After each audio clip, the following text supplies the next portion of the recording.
move in. Granny, it's too early for spring house cleaning. Tain't neither. Sun's putting near up.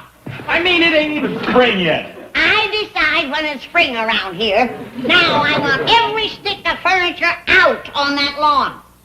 All 32 rooms? That's right. Out where the fresh air and sunshine can get to them. Where's Jed and Ellie? I don't know, but I wish I was with them. Quick, Paul, let's skedaddle. Granny started spring house cleaning. She's done called Jethro. Wait a minute, it ain't spring. Well, she moved it up on us again. Better hurry. Jethro's toting out the first load. I gotta do something to stop that little woman from killing herself and us in the bargain, trying to clean this big house the way she done the cabin. What kind of idiot bangs the door at 6 o'clock in the morning? I'm coming!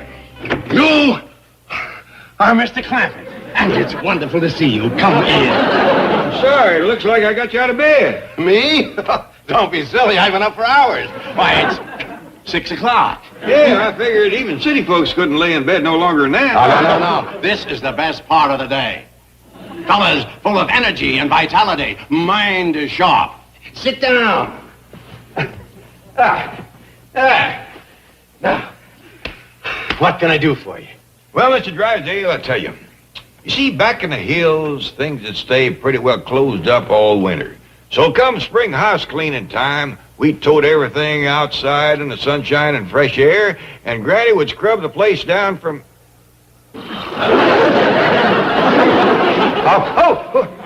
What happened? He was concentrating again. Oh, yes. Continue. Well, cut through the cloth and get right to the cheese. It ain't likely we're going to change Granny's ways at her age, so I figured the thing for us to do is get a small house somewhere and move. Move? Yeah, some little place out in the country that Granny can keep up without too much work. Now, please, Mr. Clampett, you can't move. It'll break my bank. Heart, your friends, neighbors. Yeah, you and your missus are fine neighbors, us city folks go. But what Granny needs is some country women around. Somebody her own age to talk to. Somebody you can have quilting bees with, molasses stir-offs, hog rendering. Now, listen, Mr. Clampett. At this moment, my wife is in New York buying some gowns. But as soon as she gets back, I'm sure she'll want to have Granny over for a hog rendering and a quilting stir-off. Molasses? No, I mean it. Mr. Drysdale, you're a fine fella, but I have got to get Granny out of that mansion. It's just too much housework. Well, now, you just leave everything to me, Mr. Clampett.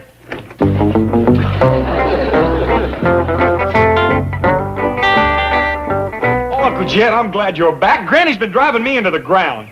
Well, cheer up, boy. Mr. Drysdale and me is working on this. You're working. I done all this, and I got 27 rooms to go. I mean, we've been working on ways to stop all this furniture moving. I got a way. Let's set fire to it. I think we can best that. Sit down. Now, I got a plan. But first, we got to prime Granny a mite. What you mean? Well, we got to make her think that she's getting a little bit too old for all this heavy work. I see. And we got to be real sly about it. Just the slightest little hint, and she'll take the bait and run with it. Well, I catch you on. Smart. Use our heads. That's right. Now, I'll go let Ellie in on it. Now, remember, when you see Granny, just nudge her with the notion that you have seen her looking a mite spryer. You can count on me, Uncle Jed. Jethro, get in here. I'm coming, Granny. Take this out next. Okay. Holy smoke, you look awful. What? You are ready for the boneyard. I ain't never seen anybody look so miserable. No face smudged or something? No, it ain't no smudge. It's your skin. You mean I'm commencing to show my age a mite? You'll never live to be as old as you look. My skin's all brown and wrinkled. Oh, I'm looking in the back. Don't look in the front.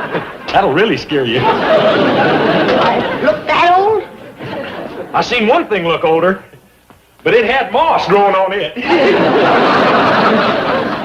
Say, Granny, how long ago was this here spinning wheel made? Oh, that's got to be at least 150 years old. What'd you use before you got this? sorry, Granny. Just a minute. How old do you think I am? I don't know. How old are you? I don't know neither, for sure. Well, I know how you can tell. How? Well, just find out how old the Hills are, because everybody says you're as old as them. Jed, do you know for sure how old I am? No, Granny, but it ought to be easy to find out. Just ride home to somebody your own age. Let's see now, there's, no, he's gone. How about, no, she went to her reward years ago. Must be somebody still around. Tell you what, I'll study on it, Granny. In the meantime, you better get cracking. You got 32 rooms to scrub down. Jed, maybe I had ought to put off spring house cleaning for a spell. Put it off. Well, I did jump the gun a mite. It ain't really spring yet. True. In fact, I think I'll rest for a little bit. Right now. Good idea.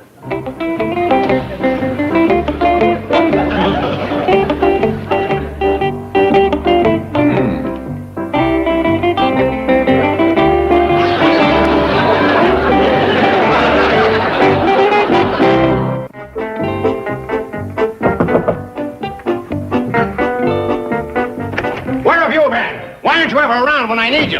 Chief, I got here as quickly as possible. I was in bed when you called. In bed? Well, it was 6 a.m. At 6 a.m., I was already having my first conference. Really? Yes. That's why I'm president of the bank, and you're just the secretary. I'm up with the chickens, and you sleep all day. Chief, it is 6:30. All right. You can work late tonight and make it up. Now, here's the situation. Jed Clampett thinks Granny's working too hard. So he wants to move to a smaller home in the country. A very sensible idea, and you want me to look for one? No, I want you to look for a new job. I don't understand. I'll say you don't. I don't have a bank in the country. Well, Chief, just because they moved doesn't mean they've moved their money. Miss Hathaway, we don't take chances with $50 million. I want them right next door where I can keep an eye on them. Well, in that case, there's only one solution. We'll have to get someone to do the work for Granny. Now you're talking. Grab a scrub bucket and get over there. Well, you know Granny doesn't like strangers around. But, Chief, I am a highly skilled executive secretary. I'm not paid to do housework. Yes, you're right. Okay. While you're there, you'll be on half salary. Oh, yeah, Jed, I'm rested now. I'm going to get up. No, stay right where you are. I want to talk to you. What about? Well, Granny, I think it's time you faced the fact that this house is too much for you. It is a powerful burden. But then I'm used to work, Jed. I've never knowed nothing else. Well, that's just it. You've earned a rest. That's not for me, Jed. My rest will come when they lay me in that pine box. Well, I got an idea where we could get you some rest before then. I'd like to know how. Well, first off, we got to get you out of this 32-room backbreaker. Where would I go? Well, Granny, somewhere out in the country, there's a home just waiting for you. In the country? Yeah, someplace where you don't have to work so hard, where you got friendly neighbors, folks your own age to talk to. Jed, you're fixing to send me to the old folks' homes. No, I ain't. Yes, you are. I ain't neither. Yes, you are. Granny, I ain't no such a thing. You swear it. I swear. Yes, you are. Jethro! Jethro! Save me, Jethro, save me. From what? Your Uncle Jed wants to send me to the old folks' home. Granny. Oh, so that's the plan he was getting her primed for. No, it ain't. Yes, it is. I slowed down 1 year, and you're going to throw me on the scrap heap. Well, you're awful old, Granny. Boy. And you're not just over the hill, you're down in the holler. Jethro. How's that for hitting Uncle Jed? Boy, go get the truck. We're going to take Granny out in the country. No, Jed, please. Granny, I just want to show you what I got in mind. I don't want to see it. I'm too young to go to the old folks' home. Are you kidding? Get the truck. Please, Jed, please give me another chance. I'll clean the whole house all by myself. Now, Granny. I'll show you. I'm just as spry as I ever was.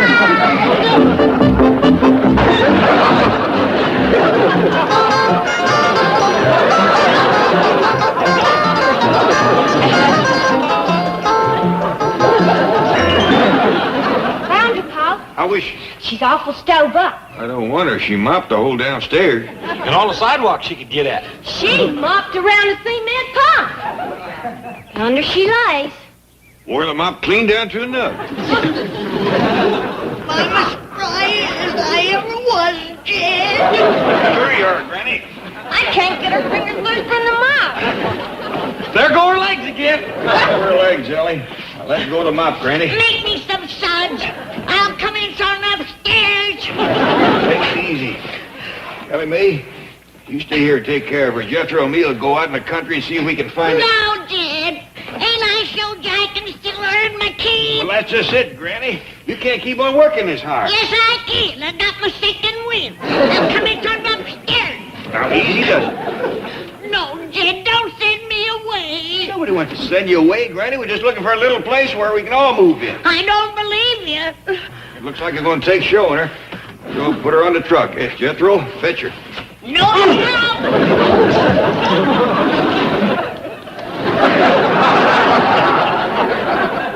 We'll never catch her now. She's done made it to the heavy brush. You get Duke and track her down. Jethro and me will head for the country and scout out a place or two to show her. Yes, sir, Paul. Oh, here's Mr. Drysdale. Why aren't you up at the Clampetts helping with the house cleaning? Let me explain. A, I am not qualified. B, it would be only a temporary solution. And C, I was able to get Mrs. Mack here, who comes highly recommended. Baloney, a strange woman like that wouldn't last 5 minutes. Now send her back where she came from, and you get up there and you start help. Who you calling strange? Please! I didn't mean strange. I meant stranger. You see, the Clampetts are very unusual people, and I just don't think you could please them. No. On the other hand, of course, with your winning ways and sweet personality. Miss Hathaway, take this lovely lady up to the Clampetts and see that she's made welcome. I'll certainly do my best, Chief. Don't fail. I hold you personally responsible for her happiness and well-being.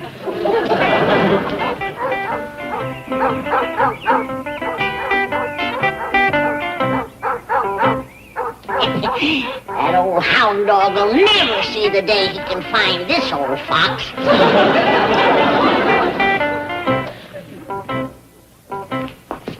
Oh, that's strange. The place seems deserted. I'll tell you what, you wait here and I'll go upstairs and see if I can find Granny.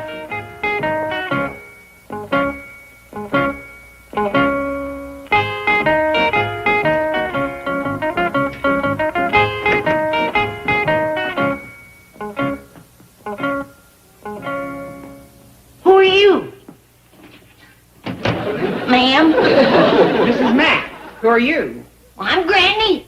Oh, you're the one they're looking for. Yeah, they're going to send me away. But I'll show them that I can still clean this house. Oh, no, that's my job now. Why? I'm the new housekeeper. They didn't even give me a chance. Well, you tell them that they ain't gonna put me in no old folks' home. I'm leaving. And they'll never see me again. They'll just find my bleached bones out on the desert where I died from hunger and thirst.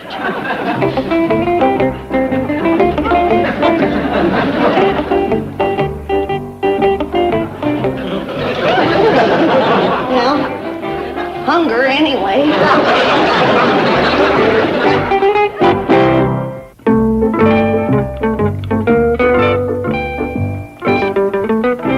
Hold them doors open, soldier. Coming in to get my money. Well, yes, Margaret, of course I'm happy to have you back home. But I'm busy now, dear. My secretary is gone. I'll call you back, sweetheart. Of course I do. Hello. Miss Hathaway. Why aren't you back here where you belong? Well, Chief, I'm afraid there's a crisis here at the Clampetts. Mrs. Mack took one look at the size of this house and quit. Now we have to find another housekeeper. I just found her. Get busy with that scrub bucket. Granny, What can I do for you? You can put my share of Jed's money in that wheelbarrow. I'm going back home to the hills to be laid away. What? I was going to die on the desert, and then I decided I'd go back home and be buried proper. Come on, load it up. But, Granny, your share of Mr. Clampett's money would come to almost $13 million. Yeah. That ought to buy me one humdinger of a funeral. Granny, you're just a little tired. Why don't I let Perkins drive you back up to the house, eh? No, you won't. They want to get rid of me. Who does? Jed and the young'uns. I'll give them the best years of my life. And now they're throwing me on the scrap heap. Surely not. Yeah. I'm just a poor old worn-out bag of bones. I can't believe that. It's true. My own kinfolks don't want me. Just 'cause I slowed up a little and I can't clean the house like I used to. Well, that's ridiculous. I just wish I had someone like you to clean my house. You do? You bet. You got me. Call your wife and tell her I'll be right over. All right. This'll prove to Jed that I ain't ready for the boneyard. I'll clean that house of yours till it shines like a bright new penny. Call Miss Drysdale. Tell her to commence toting the stuff outside.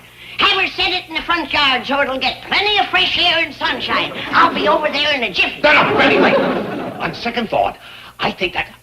No, what I mean is... What you mean is that you don't need me neither.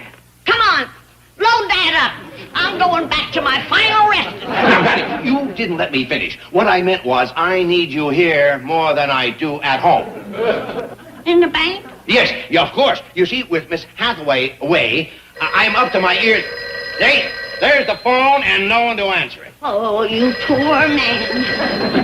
Hello? Mr. Drysdale's office, Secretary Granny speaking. Oh, howdy, Miss Drysdale. Your husband was just telling me how bad your house needs cleaning. Margaret, I told you I'd call you back. Yes, I'll explain everything when I get home, dear. Now, please, I told you I did. Well, all right. Shame on you. Flirting with your new secretary already. Nothing, dear. I'll explain it all later.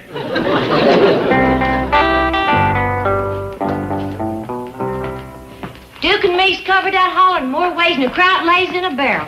Never did pick up Granny's trail again. Likely she circled back. Oh, poor old Duke's plumb ashamed of himself. You can leave my wheelbarrow out there, Perkins. Thank you, madam. It won't take me long to change and pack up. Sit down. There's plenty of chairs. Or lay down. There's plenty of beds. Oh, Granny, I'm so glad you're back. I'm afraid I'm not very good at your job. Well, I'm a crackerjack at yours. What? Mr. Drysdale just made me his new secretary. I am now what you call a career girl. You are what you call potted. Give me that jug. I ain't the kind of a girl that drinks on the job. What's this nonsense about you getting a job? Well, it beats getting put into the old folks' home. I keep telling you, we ain't putting you in the old folks' home. You bet you ain't, Charlie. I'm moving into my own apartment. Mr. Drysdale, your secretary's back. Oh, thank goodness. Oh, where is she? Right here. Oh, I thought you meant Miss Hathaway had come back. Oh, she's got my old job. Well, let's get to work. Granny.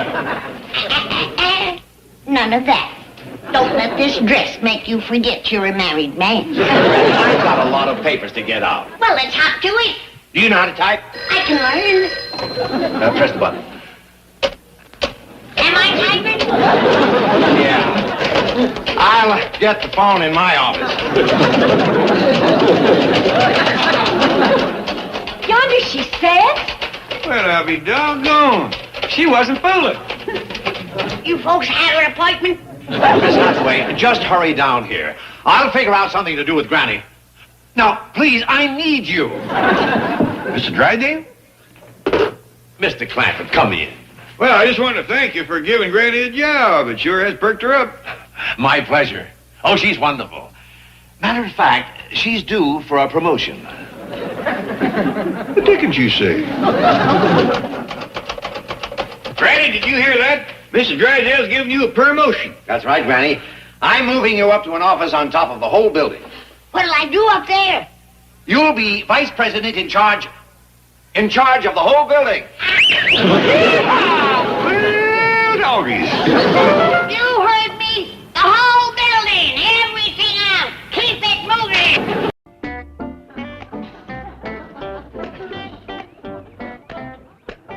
Ellie? Hey, can I borrow your seal? What for? I gotta practice being a Navy frogman. I thought you was going in the Army. Yeah, me too. But I'm tired of waiting for them to call me. So I'm joining the Navy. Well, what does a toad man do? Not a toad man, a frog man. What does a frog man do? Mostly what you call underwater demolition. Blowing up stuff. Well, what would you want with Raymond? I want to see if I can learn him to fetch dynamite down to me. Well, how would he carry it? In his mouth. Oh, no. My seal ain't coming no dynamite. Come on, Raymond. Hey, well, wait a minute, Ellie. How about you being an enemy sentry? Well, what do I have to do? Well, you walk guard duty along the dock here. Then I reach out of the water, grab you, pull you in, and drown you. That's a frogman's surprise attack. Hey, now watch.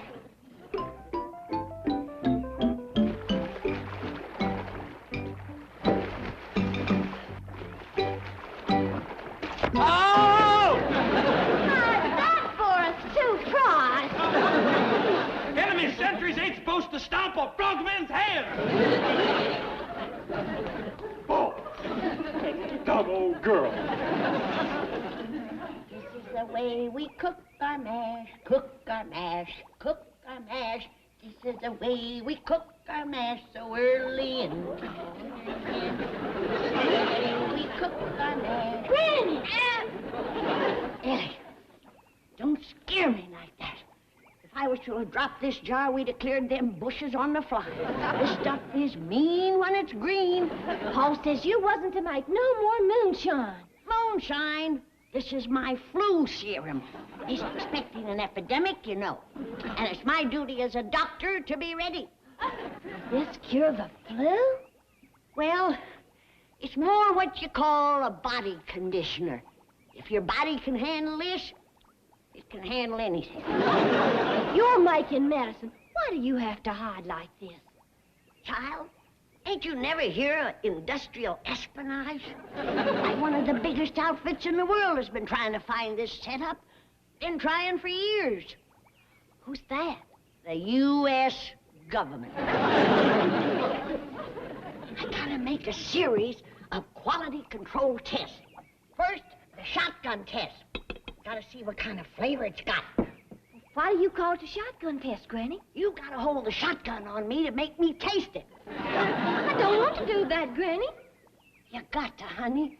I ain't as young as I used to be. I remember it's for science. I can't hold no gun on you, Granny. How about your slingshot? Well, I ain't got it with me.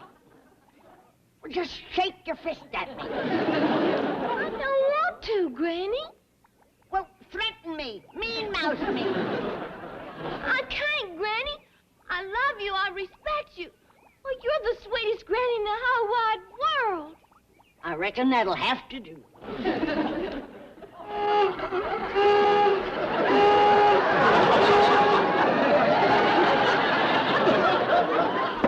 That's what you call real sipping whiskey. Did you say whiskey? Risky, honey, risky. You sip this at your own risk. You see, this is just the base. I ain't put in my secret ingredients yet. I'll go fetch it. Oh, want me to do it for you, Granny? No, honey, it's a secret. You go take my wash off the line. Oh, I already done that. It's in a basket on the steps. Oh, thank you, honey. Now, you run on and play. These fumes will stunt your growth. And remember, don't say a word to your pa about this. He's a good man. But he has a blind spot when it comes to my medical research. Can't understand a life devoted to science.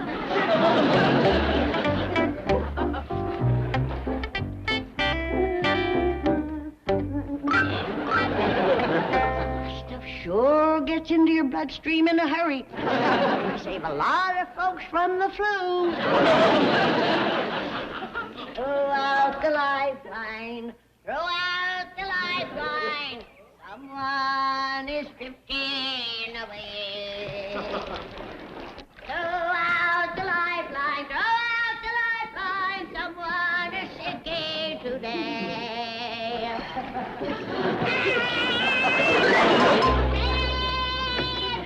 Dad, get your gun. There's a monster in the cement pond. Monster? Great, big, black, slimy-looking thing. Must be 8 or 10 foot long. Probably just Ellie's pet seal. Do seals eat old women? This one reached up out of the water and grabbed me. Maybe it's a rape. Who ever heard of an underwater ape? It's bigger than a gator. Must be 12 foot long. Has one great big bulging eye right in the center of his forehead. Big roots growing out of his mouth. Ugly growth on his back. Must be 15 feet long. That monster's growing pretty fast. You've seen him, have you? I doubt if you have. Now sit down and tell me exactly what happened. Well, I was coming from the still. You were coming from where? The hill. The hill. I heard you the first time. Now, Granny, I told you not to make another batch of that moonshine. I ain't, Jed. It's my shoe flu brew. Shoe flu brew. To head off the flu epidemic. It's a vegetable compound made out of natural juices of corn and certain neutral spirits. Ain't nothing neutral about them spirits. Now, you probably got your nose wet, too. Let me smell your breath. Not while you're smoking. I thought so. Well, Jed, as a medical researcher, I'm duty-bound to test the stuff. It might have side effects. Yes. Enough of that. You roll over on your side and stay there. Come on, Granny. We're going down and dump that stuff. Dump my wonder drug? Jed, do you want the people of Beverly Hills to be laid low? No, I don't, so let's go. Jed, you're going to set medicine back 100 years. Next, you'll be stomping out penicillin. Hey, it's a good thing Lydia Pinkham didn't have a son-in-law like you. Granny, that flu brew has got you seeing monsters. Oh, Jed, I was only joking. Can't a body tease you about a little old 15-foot monster without you getting all upset? Now, did you see it or didn't you? Oh, forget it. I declare you are worse than a snapping turtle. You'd bite at anything. That's the Mayo Clinic. Tell them I ain't quite ready yet.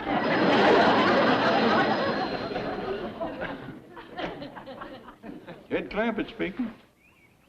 Mr. Monster, are you in there? Was you for real? Or did I just run off a bad batch? I guess I tested it too soon. That green stuff plays tricks on you. Throw out the lifeline, throw out the lifeline. Someone is drifting away. Throw out the lifeline. Dad! Dad! I think I caught the monster! Dad! Dad, I think the monster caught me!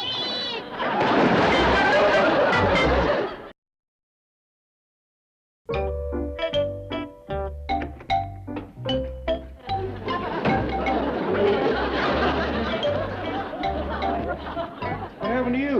I got pulled into the cement pond and perked near ground. Who done it? That heathen monster. Heathen. He hates him singing, Jed. Every time I do throw out the lifeline, he grabs me. This time he pulled me under. He's a sea serpent right out of the river Styx. I hope he never gets in the river back home. He could sure break up a baptizing. You don't believe I seen him, do you? Of course I do. Enough of that liquid cornbread of yours, and you could see pink sea serpents. I tell you, that's my wonder drug. It sure is. It's got you wondering what drug you in. He's coming after me. Who is? The creature from the cement pond.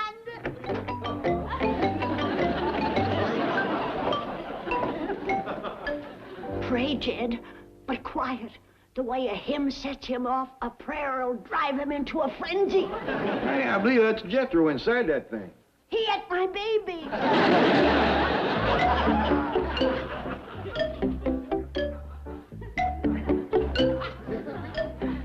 Make him spit you out, boy. Granny, that ain't no monster. Here's the boy's wearing some kind of a suit. Sure had you going, though, didn't I, Granny? You mean it was you who my pole and pulled me into the cement pond? Yeah. You was under the water? Well, yes, sir. This outfit's got an air tank, flippers, mask, weights. If it ain't got wings, I think you're in trouble. Granny, don't let go! What'd you say, Jed? Boy, old Jethro can sleep any place. He's laying out in the corn patch in his toad man suit. His what? Oh, he says he's going to join the Navy and be a toad man. Or is he going to be a frog man? He's gonna be a dead man if he scares me Bless you, Granny. You better change into some dry clothes, Granny. I'll look after Jethro. Come on, Granny, I'll help you. You're catching a cold. I hope it turns into the flu. I got a cure for that. Boy, Uncle Jed, I hope the Navy never hears about this. Frogmen don't go around hanging up their granny's bloomers. They don't go around yanking their granny in the pond, neither. Yeah, well, I got the wash all hung up now. Now I'm going back to my training. How come you to pick this frogman work? Well, what I really wanted to be was a submarine commander. But the surplus store didn't have no submarine. Well, what's this sudden hankering to be underwater? Well, I read where there's more food in the ocean than was ever growed on dry land. Well, in a few years, that's where all our victuals is coming from. Well, when that happens, I was going to know my way around the kitchen. Well, that explains it. Help me on with my mask, will you? What you aiming to do? I am going to destroy an enemy underwater installation. How you aiming to do it? I got a demolition charge set at the bottom of the pond. All I got to do is connect it and set it off. Ain't that kind of dangerous underwater? Uncle Jed, I am a frog man. Up here, I think like a man. But underwater, I think like a frog. Well, that'll be a help.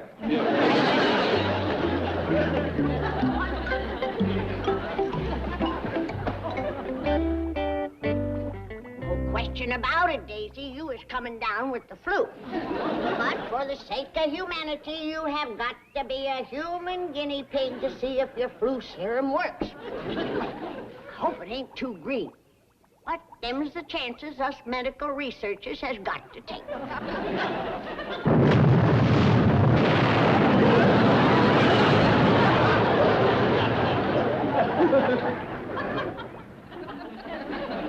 Oh, yeah. That is mellowed down real nice. When he comes down, I gotta have a long talk with that boy. Of course, Mr. Clampett, I understand. I'm sure Mr. Drysdale will want to rush right up and have a talk with Jethro. It's a miracle he wasn't hurt. Well, what broke his fall? Oh, his head. Oh, fine. All right, bye. Excuse me, Chief. Miss Hathaway, I told you never to disturb me when I'm reading Superbanker. With all due respect, Chief, I think my news is slightly more important than a comic book. Comic book? This happens to be great, inspiring literature. The story of Harold Hart. In everyday life, a mild-mannered bank president. But when our economy is in danger, he slips into his vault and emerges as Money Man. A great American hero. Faster than a foreclosure. Stronger than an armored car. Able to leap the national debt with a single bound. I know all about your cartoon creases. Look, up in the sky. It's a missile. It's a green tornado. It's Money Man. You don't like it because of his secretary, Dora Dents. She is so dumb that she doesn't know her boss, the mild-mannered bank president, is really Money Man. The benefactor who secretly paid for her nose job. It is pure drivel. She doesn't even know the office messenger is Money Man's sidekick, Golden Boy. If you don't mind, I have an urgent message from Mr. Clampett. Imagine being able to turn into pure 24-karat gold. Mrs. Moo, J.D. Clampett. Oh, why didn't you say so? What is it? It seems that Jethro is trying to become a Navy frogman. What's wrong with that? Well, so far he's almost drowned Granny, knocked himself unconscious with his air tank, and blown himself out of the swimming pool. That nut. Mr. Clampett wants us to help get Jethro interested in something else. This is a job for Money Man. What are you talking about? I'm taking him a bunch of these super banker books. Chief. Oh, wait till he reads that exciting episode where Money Man is locked into mortal combat with his arch foe Taxman. Chief, Jethro has a 6th grade education. He won't read these. He's too intelligent. You're looking for a nose job, Dora. All right, seriously. If you think comic books will help divert the boy, let's give him something really thrilling. What could be more thrilling than trying to outwit the Internal Revenue Service? Come along, vile-mannered bank president. That's mild-mannered, imbecile. Oh, why can't I have a messenger who turns to gold instead of a secretary who's all brass to begin with? Hey, Jethro, where'd you get all them there comic books? Mr. Drysdale and Miss Jane fetched them over to me. Well, where's your Toadman suit? Frogman. What's left of it's out back. You can make it into slingshots. Well, ain't you gonna do no more underwater dynamiting? No, sir, no. What's that sloshing noise? Did you hear it, too? Sure did. I think you got a head full of water. That settles it. The Navy can have them underwater victuals. I'm going to the moon. The moon? What for? That's what for. That whole planet is covered with nothing but these here beautiful moon maidens. Well, how do you know? Would they print it in a comic book if it weren't true? I'm going to be the first man to land on that rascal. Well, how do you aim to get there? I'm going to buy me one of them great big space rockets. Now remember, Mr. Drysdale, I aim to pay for anything Jethro needs. Mr. Clampett, please, that could run into millions. Oh, it's only money. Steady, super banker. Like I said, I don't want the government paying for Jethro's military training when they is in debt and I got so much. You're a real patriot, Mr. Clampett. Well, thank you. Now, I have heard him mention he wants a submarine. Submarine? Here, this will bring him around. Thanks. I needed that. Mr. Clampett, I have an idea that can solve all our problems. We'll get Jethro in the reserve. The reserve? Yes, they'll give him tests to determine how he can best serve his country. Well, that's what we want, all right, but how's he go about joining? Get in. We'll go down to reserve headquarters and talk to him. Well, hadn't we ought to take Jethro with us? Oh, no. He'll be better off right here. Okay. I'll get me a trailer, come by and pick it up right away. Thank you. Bye. Well, if it ain't Charlie Tuna. Guess what, Granny? I'm going to get me a rocket and go to the moon. You pull me in the pond one more time and I'll put you there without a rocket. I'm all through with that underwater stuff. Man don't live by victuals alone. Moon maidens, here I come.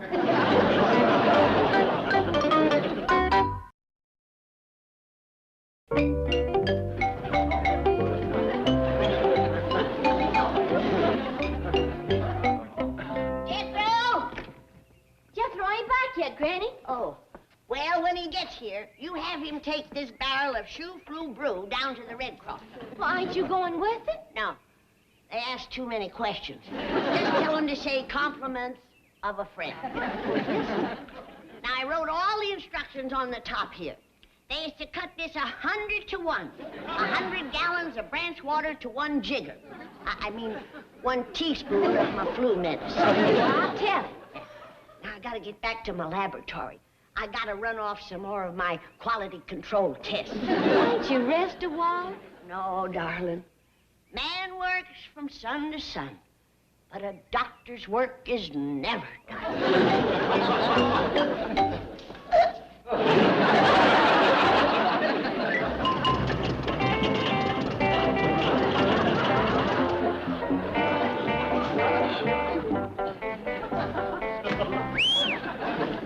Boy, Jethro, where'd you get this thing? Same place I got the tank?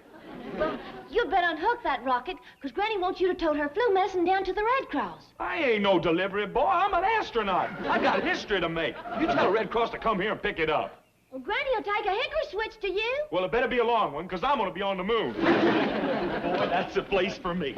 Acres and acres of green cheese, swarming with beautiful women. Betwixt the necking and the snacking, I'm going to be real busy. When are you coming back? Who's coming back?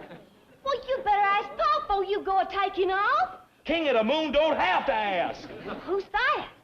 Jethro the First. Come on, Ellie, give me a hand. What are you fixing to do? I'm fixing to aim this rascal at the moon. Now, let's see. It's usually between the elm and the sycamore. Allowing for wind, gotta lead it a little. That ought to do it. Let's commence the countdown. Let's see, the mouse's hands is on 10 and 3. That means it's 10 minutes to 3. I know that. What you gotta watch is the mouse's tail. That's the second hand. See? There it goes up to the 12. Yeah. There, 0 minus 60 seconds and counting. Time to put on my astronaut suit and load my rocket fuel. Where is the rocket fuel? Oh, man, I plumb forgot to buy any. Doggone! Well, as long as you ain't going to the moon, you can go to the Red Cross. Come on, I'll help you load Granny's barrel in the tank. I ain't getting in no tank without distilled dynamite. Granny says it's medicine. I don't care what she calls it. One jolt and that stuff will blow me higher than... That's it! Ellie, quick, get me a rubber hose. I done found my rocket fuel.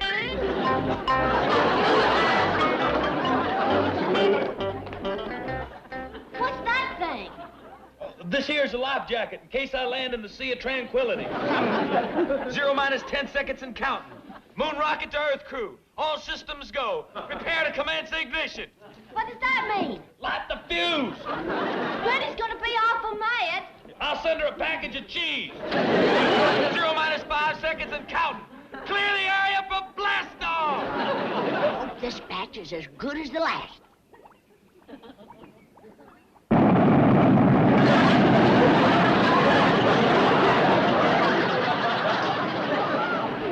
Eat your heart out, Jack Daniels. Hi, Jethro! Don't forget to send the cheese! That reserve program looks like just a ticket for Jethro. It does for a fact. Yes, it'll keep his mind off tanks and submarines and put his feet on the ground where they belong. Look, up in the sky. It's a missile. It's Money Man. It's Jethro.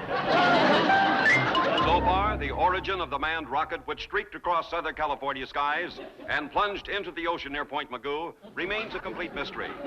The Navy, the Air Force, and the Army all deny any knowledge of... Hold on, ladies and gentlemen.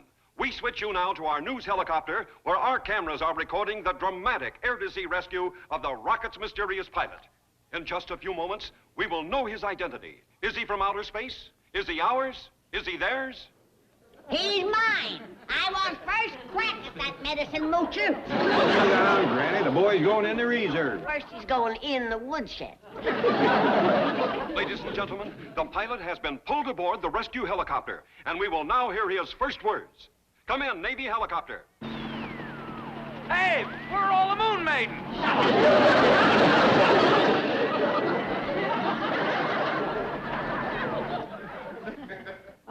Granny, could Mr. Drysdale have a shot of your flu serum? You feeling poorly, Mr. Drysdale? Oh, no, I feel wonderful. Wait until you see this, super banker. What is it? A bill for that rocket? Make that a double, Granny. Look, he's turning into Money Man. He's getting all green. Oh, boy. This week's episode of Super Bank is really terrific. Hey, look at this. Chief, I am trying to drive, and besides, we're already late for Jethro's farewell breakfast. Farewell breakfast. He's not going into the Army Reserve today. He's only going for an interview and a qualification test. I know, but the Clampetts think he's going, and besides, we have already kept them waiting because you had to stop and buy those stupid comic books. Super Banker is not a stupid comic book. It's the thrilling adventures of Harold Hart. In everyday life, a mild-mannered bank president. Oh, shut up! This is inspirational literature. Oh, come now. A bank president who sneaks into his vault and comes out as Money Man? Yes, Money Man.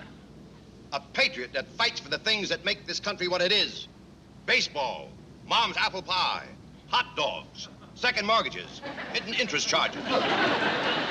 In this week's episode, he's headed for France to stop the gold drain. Any bank president who comes out of his vault looking like money is headed for South America. You are coming dangerously close to seditious slander. Money Man is a national hero. Only to you. To everybody else, he is an odious, imbecilic, nickel-nursing nut! That does it! Now pull over and stop this car. What for? I am making a citizen's arrest. Me? You bet. I am charging you with high treason. We're going to the FBI office in the Federal Building. Oh, sit down! We are going to Jethro's farewell breakfast in the fancy eating room. Well, I don't hardly think we ought to wait for Miss Jane and Mr. Drysdale no longer. We don't want Jethro to be late to his first date. Our Heavenly Father, we thank you for this food and all the many blessings you bestow on us. This morning, we'd like to ask a little extra favor. Jethro here is going off to serve his country, and we'd be mighty grateful if you'd kind of keep an eye on him. Thank you, Lord. Amen. Amen. Amen. Amen. When are we going to give Jethro his presents and make our speeches, Paul? Well, seeing it don't take the boy long to eat, maybe we'd best commence right now.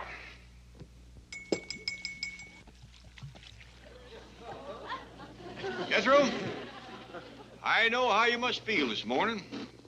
Leaving home for the first time is a mighty solemn occasion.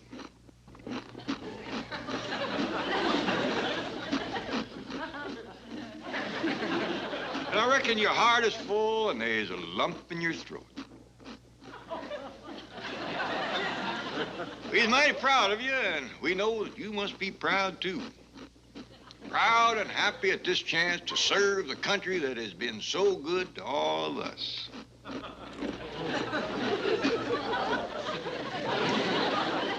You have heard your country's call to duty, and this is your answer.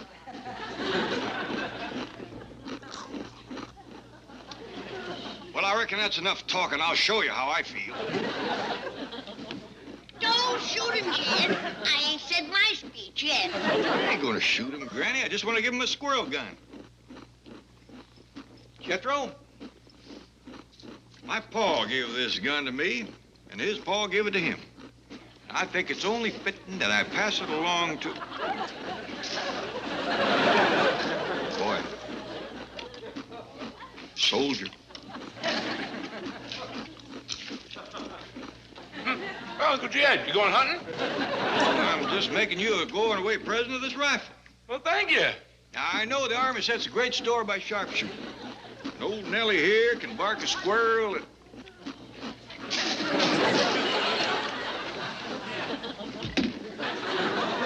All right, Granny, you give it a try.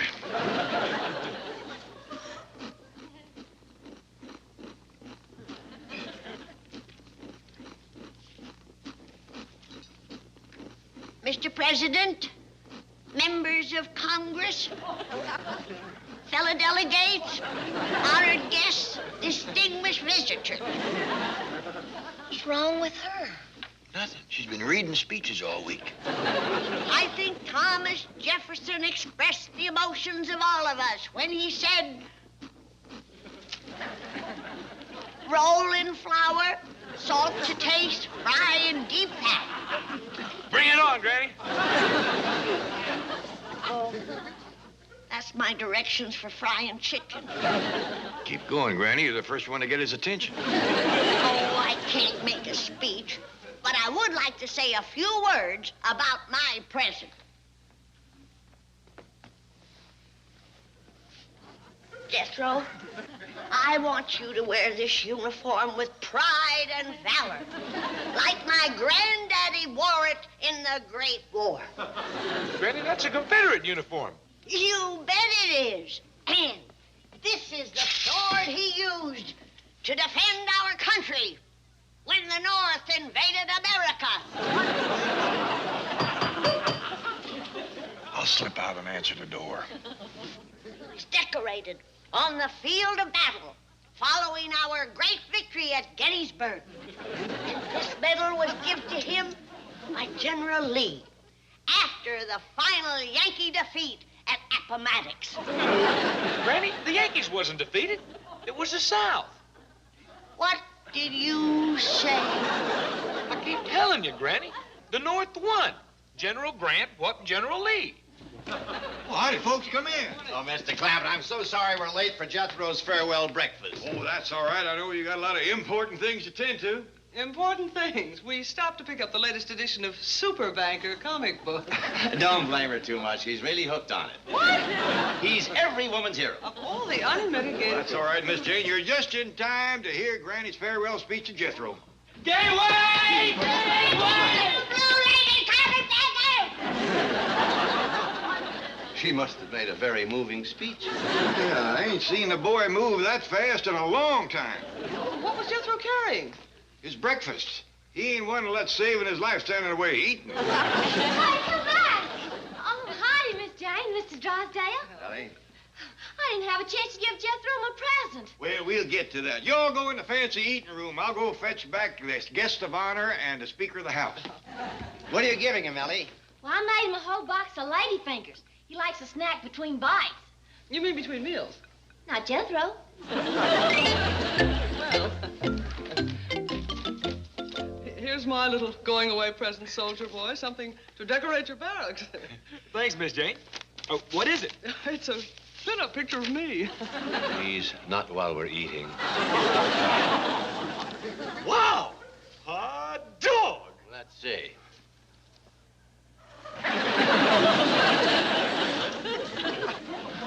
Boy, Miss Jane, in a bathing suit, you're a different woman. How true, how true. Oh, here's my present, Jethro. Now, I know you have an appointment down at Reserve Headquarters, so I won't make any speeches. Hey, will you look at this? Hey, what is it, Mr. Drysdale?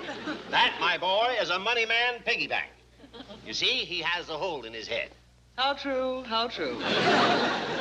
I'll show you how it works. When you drop in the dime, the eyes light up. That's real cunning. Sure is. Now, here's my present, Jethro. Well, thanks, Ellie. Hey, what is it? Well, I went and see. I made it myself. Hey, Uncle Jed, will you look at this? Ellie made me bullets for your rifle. That was lady fingers. Give me your sword, Granny. Well, I'm off to the reserve. Bye. Don't stand there, Miss Hathaway. Get him, bring him back. Yes, the dear boy forgot his picture. Never mind that. My dime is still in that bank.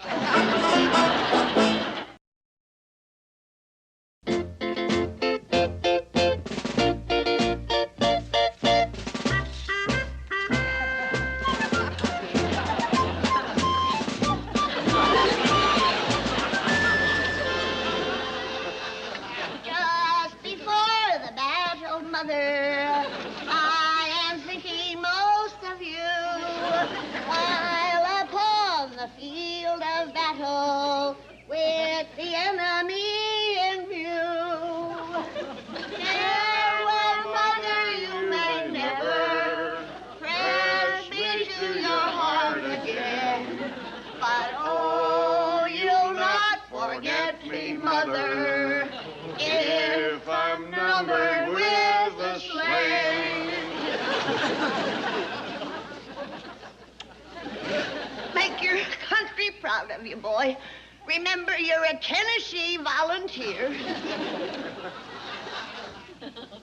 Come on, Ellie. Let's get the flag and the rest of the stuff. Yes, sir, Granny. We've been ripping up petticoats to make bandages.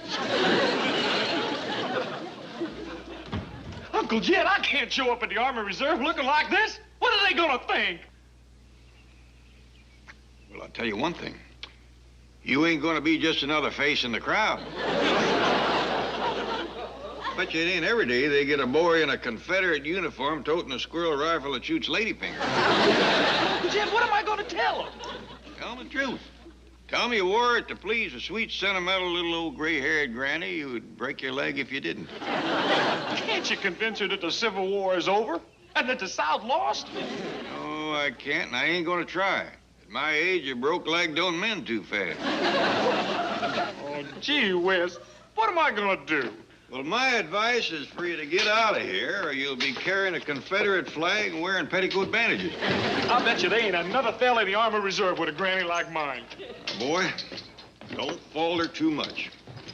Remember, your granny is old. She's never asked but one thing out of life. Her own way. Well, I just hope they don't throw me out before I get in. Well, they'll understand if you just tell them the truth. Always remember that, boy. The truth will set you free. Okay. But even with my 6th grade education, I'm gonna look like a nut. That ought to set him free.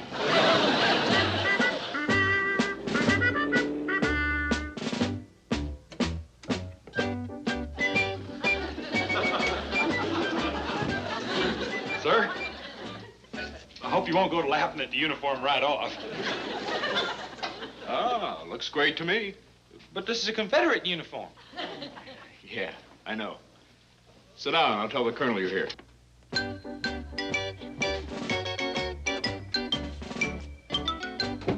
Excuse me, Colonel. The studio has started to send over those Civil War soldiers. We're supposed to come in till after lunch. Yeah, the first boy's here. They'll probably be straggling in all day. All right, send him in. Sir, are you going to be casting any Southern belles? I'm not casting. I'm just the technical advisor. Why couldn't you be an expert on bikinis instead of Civil War uniforms? Send the boy in. And, Sergeant, for your information, it's not just uniforms. It's all equipment. Sir, you ought to go down to the beach sometime. There's some mighty fine equipment running around at those... Send the boy in. Step right in here, Stonewall.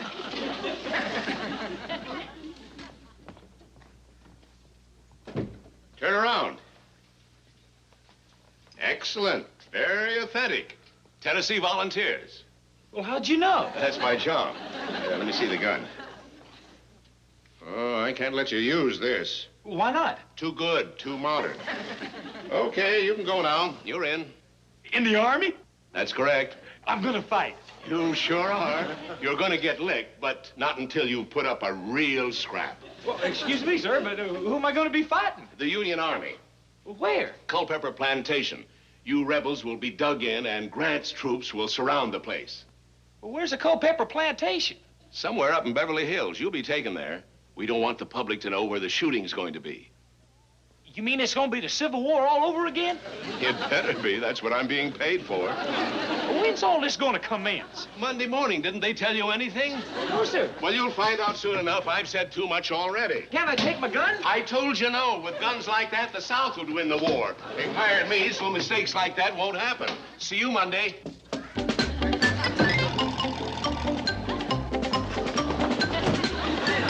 It's lonesome without Jethro. I don't want to talk about him, Ellie. Going off to war without his country's banner. Granny, Uncle Jed. He's come back for it, Granny. His conscience is hurting him. More likely his stomach is hurting him. He ain't et in 2 hours. See? Right to the icebox. Hey, Granny, I got news for you. Bare your head in the presence of the grand old flag. Sorry. Hey, how come you're home from the reserve so quick? Because I found out who these reserves for. The Yankees. What? The North is going to commence fighting again. No. Yep, I heard the whole scheme down at headquarters. You mean they didn't learn their lesson at Gettysburg and Appomattox? All I know is they's fixing to attack the first thing Monday morning. Where? Right here in Beverly Hills. A place called a Culpeper's Plantation. Well, where's that? Well, they wouldn't tell me. Said they didn't want the people to know where the shooting was going to be. My dingies. Them Yankees meant it. Meant what, Granny? For years they've been muttering the North will rise again. This time we'll nip their rebellion in the bud. Where's your gun? They took it away from me. What? They said it was too good. Said the South could win with guns like that. Why, them dirty, thieving Yankee bushwhackers. Let's get Pa and go down there and whoop him. Yeah, let's go, Granny. No, young'uns, it might be a trap. Now, as for Jed, he's got a blind spot when it comes to the Yankees. He always says, let sleeping dogs lie. Well, they've lied for the last time. What are we going to do, Granny? Well, first we got to get some information. Where the plantation is and the Yankee plan of battle. Well, how are we going to get it, Granny? Did you ever hear of Belle Boyd, the beautiful Confederate spy? No, ma'am. Well, she proved that a pretty face and a stunning figure could always loosen them Yankees' tongues. You know what I mean? Yes, ma'am. Well, good. You stay here and finish the dishes, and Jethro will drive me down.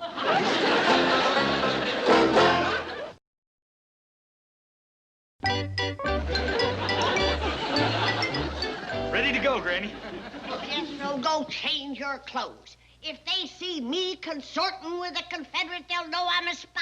Yes, Granny. It beats me how the South won with boys like that.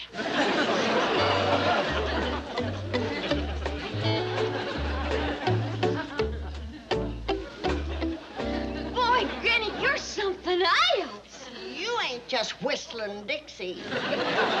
One look at my leg, and them Yankees will blab everything they know. And if the cap don't get 'em, the coat will. Granny, I'm all done with my dishes. Can I please come along? No, honey. In the dangerous game of toying with a man's emotions, there's no substitute for experience. And I need all I can get. It's been a long time. Well, couldn't I just watch and see how you vamp 'em, fella? On one condition. Well, what's that? The tricks I learn you can drive a man stark, raving mad. You gotta promise to only use them in the defense of your country. I promise. All right. Well, I best go put on a dress. I wouldn't want 'em to think I was a boy. Beats me how the South won with girls like that. Okay, fellas, you want to step inside, please? Sergeant, have you been to lunch? No, sir. Well, you go ahead. I'll manage. Thank you, sir. Very good. Excellent. Can you ride? Yes, sir. I've done some cowboy parts. Oh, hey, that's something I wanted to ask about. The script calls for me to ride. Do I have to? Well, you certainly can't go charging up to Culpeper Plantation in a Jeep. Well, what about a buggy? It looks like I'm going to be spending some time with General Grant. Do you mind sitting in for the sergeant? Not at all. Thank you. I'm expecting some more people. Any Southern belles? Dozens of them. You and Sergeant O'Hara. Here, take this with you. Hold it, General. You'd better get used to smoking these cigars they gave you. Cigars make me dizzy. You don't smoke cigars and you don't ride. Do you drink? Only very dry martinis. Will you tell me something? Who cast you for this part? Cousin Abe. You're the producer's cousin? That's right. Well, I'm being paid to come up with a reasonable facsimile of General Grant and his men, so between now and Monday morning, you're going to smoke a lot of cigars and ride a lot of horses.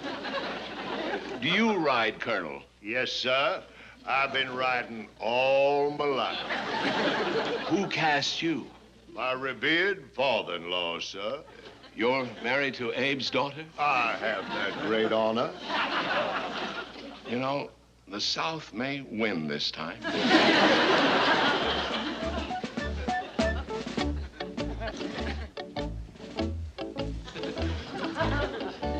Jethro was right.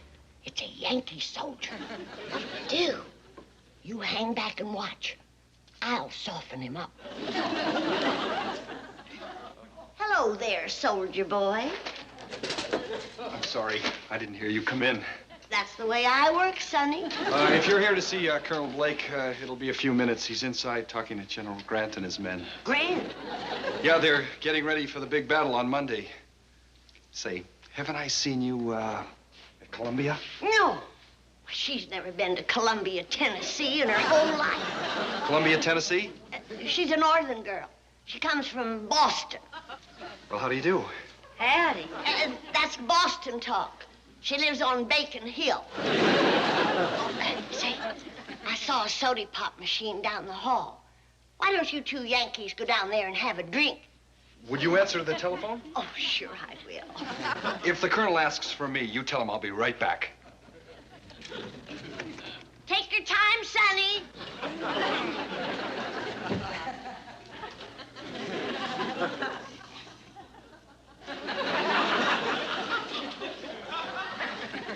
Can't be Ulysses S. Grant. He couldn't live this long, especially the way he hit the bottle. I'm so dizzy I'll never be able to get on that horse. It's him. come on, let's go over this battle plan.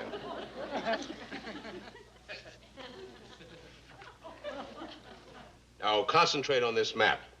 Here's the Culpeper plantation. I don't know how to read a map. Besides, I can hardly stand up. That's how he lost Richmond. Now, the first attack on the Confederate position will come at dawn on Monday. Dawn? Well, I'm having a party Sunday night. I can lead the attack, sir. I make a dashing figure on a horse. Listen, Colonel Chitlin, with that accent of yours, we're going to put you in a Confederate uniform.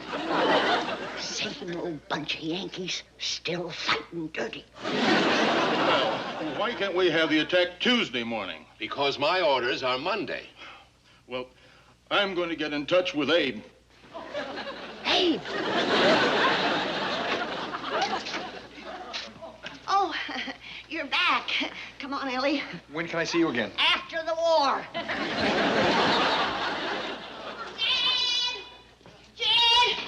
Jen! Granny, where you been and where'd you get my gun? General Grant's headquarters. What?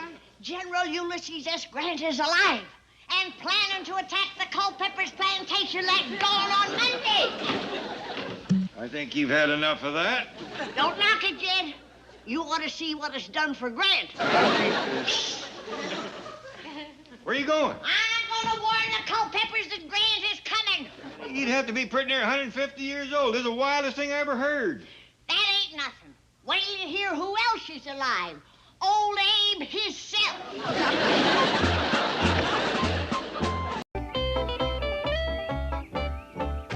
Well, Colonel Blake. Good morning, Mr. Clampett. How's everything down to Army Reserve? Much better, now that I've almost finished my work on that Civil War movie. Oh, I understand Grant and the young uns jumped right in the middle of that battle scene you was directing. I'm awful sorry about that. It was just a rehearsal.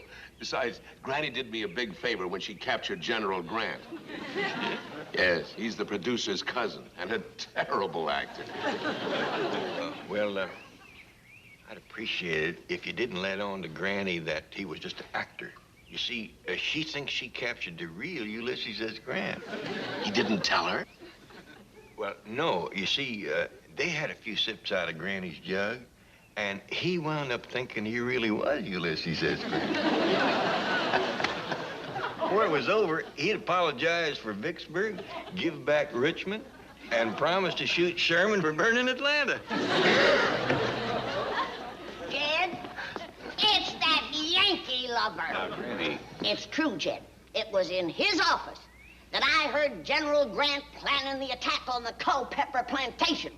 And he was giving him advice. Well, Granny, that was my job. I was, He was outranked. Yes, you see, I'm only a colonel, and when the general asked me for advice, it was my job to give it to him. Now, don't go putting the blame on Yulee. Yulee? General Grant. You liked him? For a 150-year-old cigar-smoking, whiskey-drinking, south-scorching, carpet-bagging Yankee general, he ain't a bad sort. Yes, sir. Old Grant seemed like a pretty decent sort of fella. I paroled him, didn't I? This has been an interesting slant on the Civil War. What war? He meant to say the war between the states. It was the war between the North and the USA. You're right, Granny, but I'm sure that Colonel Blake didn't come over here to talk about that. Let's go inside. As a matter of fact, I came over to talk about Jethro joining the Army Reserve. Y'all go and sit down. I'll see can I find Jethro. Thank you. He's a fine boy, Colonel. Strong as an ox. Good scrapper, too. That's why I want him. You ought to have seen him at the Battle of the Culpeper Plantation. Captured a Yankee cannon, single-handed.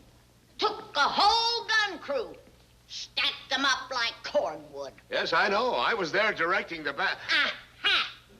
So it was you. Now, don't forget, I was only taking orders. You was given orders. I know General Grant wouldn't have started that ruckus. He learned his lesson when the South whooped him the first time. Oh, well, but... Shame on you, goading that poor old man into another hopeless uprising. May said Jethro's going to town. Good. I don't want him joining the Army Reserves nohow. Why not? 'Cause it was them that was trying to get the North to secede again.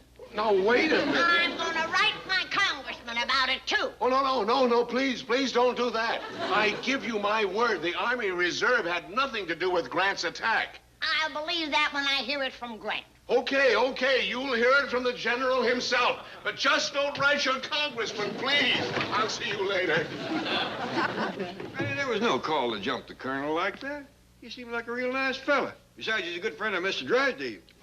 That cinches it. Any friend of General Beauregard Drysdale ain't to be trusted.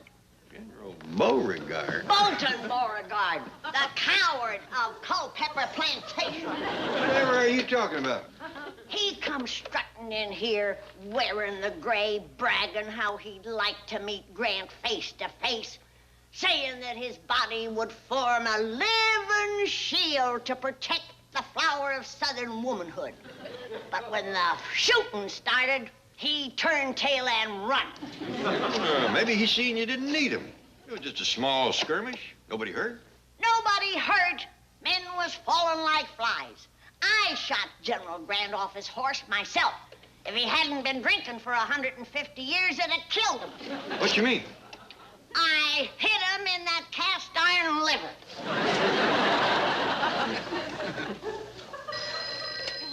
Hello? Hello, Chicken Drysdale. This is the flower of Southern womanhood. I'm taking my money out of your bank. I heard a noise and Chief!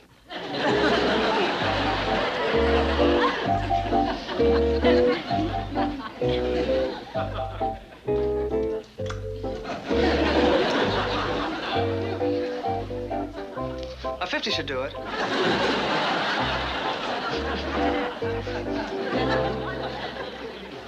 General Grant. Chief, what happened? Granny's drawing her money out of my bank, and it's your fault. My fault? Whose idea was it to dress me up in a Confederate general's uniform? Yours. Then whose idea was it for me to lead the charge? Yours. But whose idea was it to retreat? Yours. There you see, I'm the only one around here who ever comes up with an idea. And I've just come up with another one. Oh, Granny will love me. What is it? I'm taking Grant's picture off the $50 bill and replacing it with Robert E. Lee. Hello. I just got your call. I'm back in the picture, huh? If you'll do me one little favor. Name it. Go talk to Granny. Forget it. Oh, what's the matter? That little woman is dangerous. She wings you with her shotgun, then finishes you off with her jug. Well, have a heart, will you? She's mad at me. She blames the Army Reserve for that battle at the Culpeper Plantation. Tell her it was you. Well, tell her it was a movie. Then she'll really be mad. The proudest moment of her life was when she captured General Ulysses S. Grant. After she shot me full of lady fingers, I'm still picking crumbs out of my back. She threatens to write her congressman. The newspapers will have a field day. That is your problem. I'm not going near that nutty little broad. Well, think of the headlines. Hillbilly millionaire ambushes Army Reserve, captures General Grant. I have an instant replay on that. Ambushes Army Reserve, captures General Grant. No, the flip side. Hillbilly millionaire? That's the tune. Sing some more. Well, my friend Drysdale tells me that Clampett is worth about $60 or $70 million. And a fourth of that is Granny's. Oh, let me have that dear little lady's address. You'll go? Well, after all, she captured and paroled me. As an officer and a gentleman, it is my duty to report.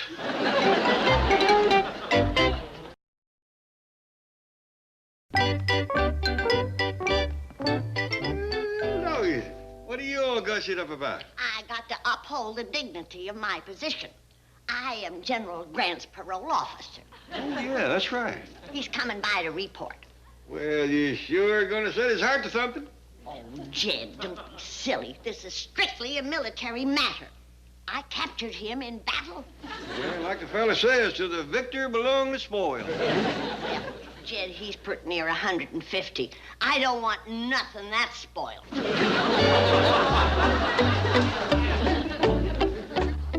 Why, the poor old fella's twice my age. Nothing wrong with that. Back in the hills, lots of girls, 13 married fellas, 26 or better. Yeah, that's true.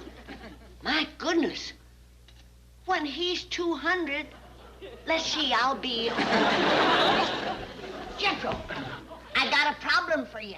Okay, what is it? Let's say I'm going to marry a man 147 years old. I'm sorry, Granny. I can't help you with that problem. I ain't told you the problem yet. Oh. How old will I be when he's 200?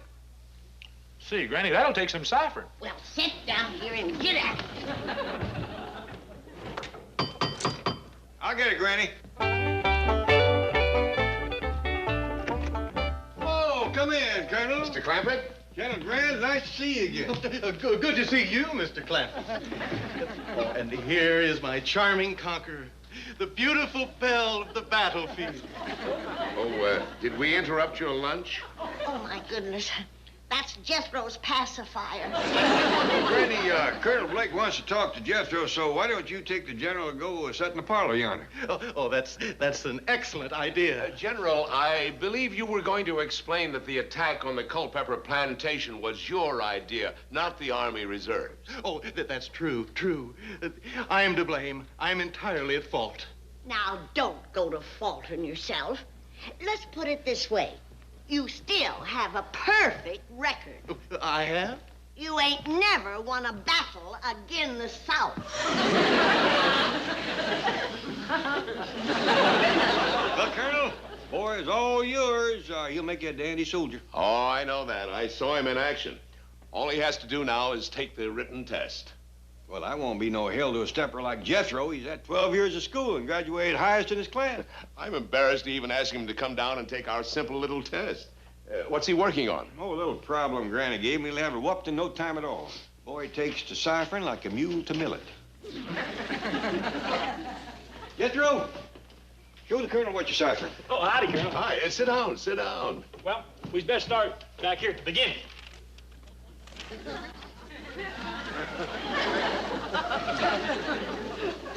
Say, what are you using, logarithms? Oh, no, sir. This here is a Blackbird #1. Well, we commence with the figure 200. That is 2 and 2 noughts. Funny thing about them knots, by themselves, they ain't worth shucks. But you lay them up behind a number, and them rascals is dynamite. Now then, here we is dealing with years. If we is dealing with dollars, I'd put me a dot right here and throw up 2 more knots behind it. That'd mean I had $200, but no cents. Did I tell you? Like a mule to millet. Am I going too fast for you? No, but I do have to get back to headquarters. Why don't you come along with me and we'll get you started on your qualification test. But I ain't finished ciphering Granny's problem. Well, that's all right, Jethro. You go along with the Colonel. Yes, sir. Tell General Grant I'll see him later. You bet I will. Now, Colonel, about them tests, don't get your hopes up too high. You see, Jethro might not be as good at other things as he is at ciphering. You're kidding. Oh, he's got a natural gift for it. You say he's had 12 years of schooling? And clean through the 6th grade. Oh, I see. 12 years, 6th grade. But he was the highest in his class. By a good 2 feet.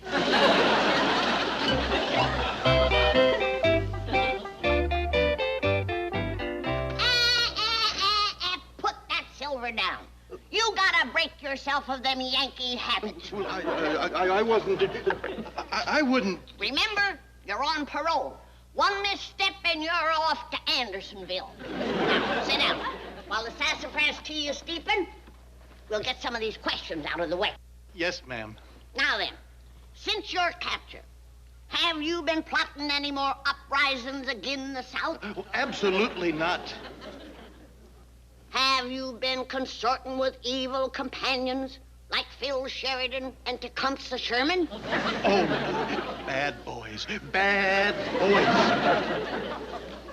Are you prepared to go to the soldiers' home and live peacefully with your wife? Well, I don't have a wife. Forget the old soldiers' home. Are you presently keeping company with any woman of the northern faith? No, ma'am. Then, by the power that's vested in me by the Confederate government, I do hereby extend your parole for a period of 1 more week. Rise and salute the flag. One more question. Since your capture, have you partaken of any alcohol in any form? Not a drop, just buttermilk. Shame on you. Think of your liver.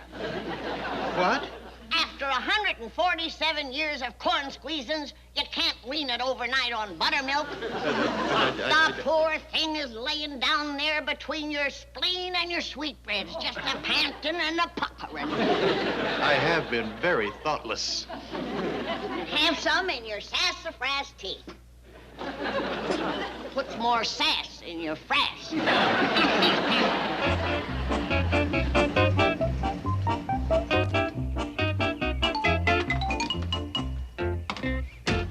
Don't sit there, woman.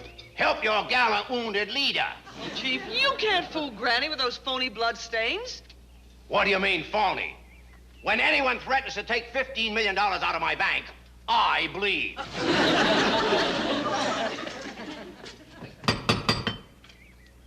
When Granny hears the story of my heroism and sacrifice, she will garland my brow with a victory wreath. Don't be a minute, you leave. Bolton Beauregard, what happened to you? Got caught in a barbed wire fence running from the battle? Granny, I was executing a fast flanking movement. That's true. You got the fastest moving flanks I ever seen. Hear me out, dear lady. I left the scene of battle only to pursue the enemy. What enemy? Our common foe, that arch fiend, General Ulysses S. Grant. Oh, you've been chasing him? Night and day, across burning deserts, over snow-capped mountains, through raging rivers, until at last we had a rendezvous with death. You killed him, did you? He lies in a grave unmarked and unmourned. Though sorely wounded, I made my way back to the bank to erase from our national currency the last vestige of his evil countenance. You will notice a new picture on our $50 bill. It's Robert E. Lee. Our beloved leader.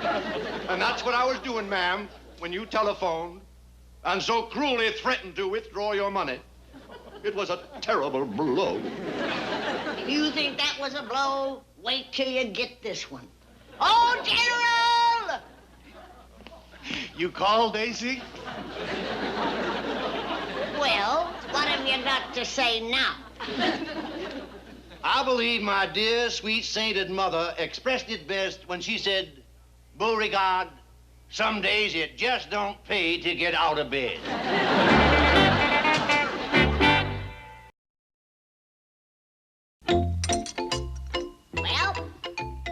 Well, here's to your $15 million. How do you know I had that much? I mean, I'm toasting the people who follow you and Jeff Davis. Your faithful $15 million. Well, up the creek and down the river, goodbye gullet and hello liver. Oh, I'm sorry, Granny. I didn't know you had company. Ellie Mae, you're showing your bare leaves.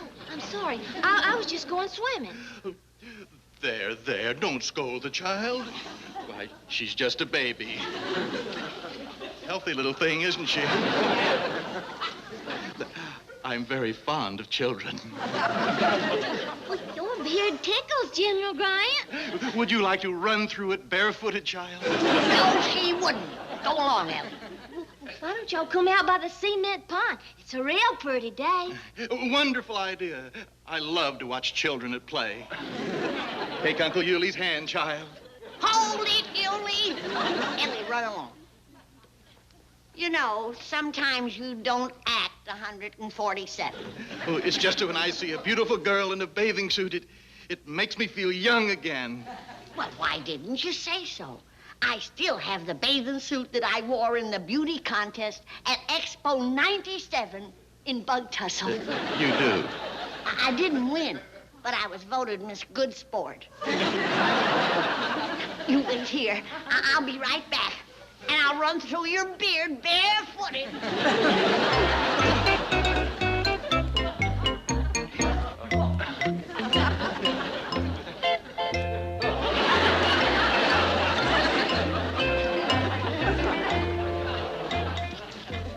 Daisy, you doll. You still got it. A regular siren. Wait a minute. Have mercy. That old man in there's 147 years old. What if his heart ain't as strong as his liver? Let's dish it out a little at a time.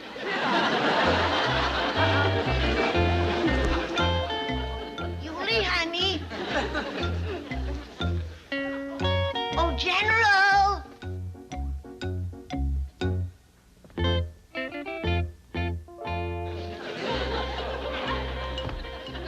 Why, that old duffer. He is fond of children. Does your daddy ever bounce you on his knee? Well, no, sir, General.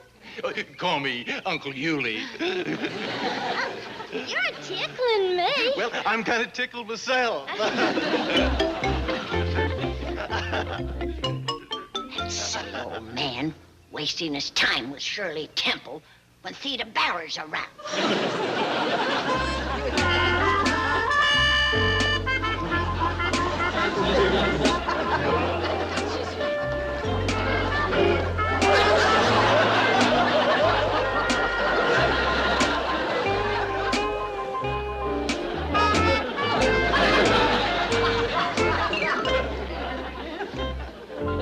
Well, don't just sit there, soldier. Say something.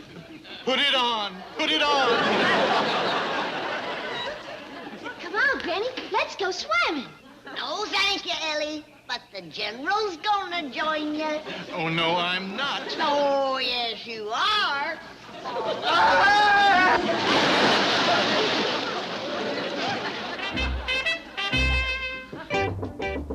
Come in. Excuse me, Colonel Blake. But have you finished grading my test papers yet? Yes. Hey, was I the highest in the class? By a good half foot. Dog. Then I can join up, huh? Jethro, fortunately, we take into consideration the amount of formal education a boy has had, and we grade on the curve, so you are eligible to join. Hey, that's swell. However, before I administer the oath, there are a couple of things I'd like to discuss with you. Yes, sir? Now, let's take your application. You're going to be filling out a lot of other forms, and I want to give you a tip. Well, thank you. Name, address, date of birth, that's okay. But, Jethro, where it says sex, write male, not oh boy. I'm sorry. Now then, on your mathematics test, you at least tried to answer every question except one. I'll read it. If A leaves Chicago for Kansas City at 10:30. Oh, you mean that trick question? Trick question? Sure. It didn't say A what? A bird can get to Kansas City a heap quicker than A turtle. I was too smart to bite on that one. Raise your right hand. Well, I sure do thank you, Colonel Blake. When do I leave for Army camp? We'll let you know, Jethro. The reserve is pretty full up right now. Well, thanks again. General Grant, you're all wet. Oh, your grandmother wears army boots. Where have you been? Crossing the Potomac? Never mind. I kept my part of the bargain. Now, when do I go back to the Culpeper plantation and start shooting? Right away. Are you sober enough to make that death-defying charge this time? I have never been so disgustingly sober in my whole life. You got anything I can take for it? Not me. Granny, Uncle Jed. Well, boy, how'd you make out at the Army Reserve? I got in. I done took the oath. Well, doggies, I'll go tell Ellie Mae we'll have us a real wingding to celebrate. Granny, guess who I saw down there? General Grant. That parole buster. You ain't just a joking. He's fixing to attack the Culpeper place again. No. Yeah, I heard him say so myself. He's gonna make his death-defying charge again. Fetch the squirrel rifle and the ladyfinger bullets. This time I won't aim for his liver. Hey, look, Granny, yonder he comes.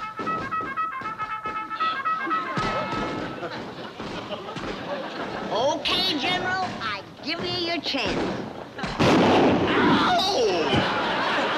Tell me to put it on, put it on. Come on, Jethro, let's go home.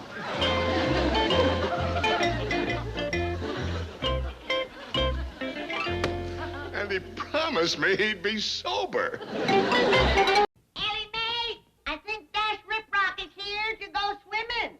Come on down. Let me get the door, Granny. Great galloping gizzard. Well, how do you like it? Spent all morning just getting ready for Dash. But you wasted your time. He's got a date with Ellie. I don't want a date with him. I want to get a job acting in his new TV series. I'm sure he already has a leading lady. I want to show him I can play romantic leading man parts. I want him to stop thinking of me as just an intellectual. One look at you in that get-up and he'll want to stop thinking of you, period. Sorry, miss. It's me, Dash, Jethro. Well, you sure got a pile-driving fist. Are you hurt? Nah. Of course he ain't. You can crack boulders with that head of his. Feels like concrete. Thank you. Dash, take a look at me. Tell me what comes to your mind. Halloween? Oh, I want a part of the new TV show you're doing. Golly, Jethro, I don't think... Oh, come on now. Don't you storm me like Mr. Chapman, the head of the movie studio, has been doing. I've been going down there every day for acting audition. And all I keep hearing is, Mr. Chapman's out of town. Mr. Chapman's out of the country. He may be. No, he ain't. It's Mr. Chapman I keep hearing it from. I thought you only acted in the movies, Dash. I couldn't turn this one down, Granny. It's the first series I've been offered with real quality and sophistication. What's it called? Bachelor Sheriff Knows Best. Howdy, guys. Miss Jane bought her that bathing suit. It's the first time I've ever seen it. Ah! Cover your eyes, hide your eyes. Ellie Mae, go put on the rest of that bathing suit. This is all it is to it, Granny. Then I'm gonna call Miss Jane and tell her she's been slickered. There's not enough suit there to cover a fella. Yeah, it's great. Jethro, I can't put my finger on it, but there's something different about you today. Have you lost weight? You dumb old girl. This is my new leading man image. Oh, come on, Dash. How about a part in your series? It's all cast, Jethro. Oh, there must be something I can do for you. Yes. Take off that silly wig. Oh, all right. It ain't true the blondes have more fun anyhow. Come on, everybody, let's go swimming. Hey, wait, I can't go. It'll ruin my makeup. Keep your head out of the water. Hey, that won't help. I got it all over me. Why? Well, I figured if you didn't need a cowboy, I could play Indy. Jethro, I'm sorry, but there just isn't a part for you in my series. Why not? Well, I'll square with you, Jethro. It's a Western. You can't rope, you can't ride, you can't fast draw, and you can't act. See? You can't give me one good reason. Granny, believe me, there is nothing indecent about that bathing suit. Why, I bought one just like it for myself. No, I am not kidding. Yes, I'll tell Mr. Drysdale you called. He's in a meeting with Mr. Chapman, the head of your movie studio. I don't know what they're talking about, but it must be money. When Mr. Chapman came in, he was crying. Bachelor Sheriff Knows Best couldn't have missed. Oh, stop crying, Chapman. You've only lost a television series. It's not the end of the world. But Mr. Clampett's studio is out millions in potential profits. Well, it is the end of the world. Television is the real loser. Bachelor Sheriff is going to be something new. Something other than a rehash of last season's hit show. Really? It's a rehash of every hit show since 1948. So, that's why you named the hero Howdy Doody. That's right. Dash plays a widower lawyer, dying of an incurable disease, who takes his little daughter and her collie dog on a wagon train to Tombstone, where he becomes marshal and tracks down a one-armed man who gave him amnesia. Sounds terrible. I know, it's a sure winner. What happened?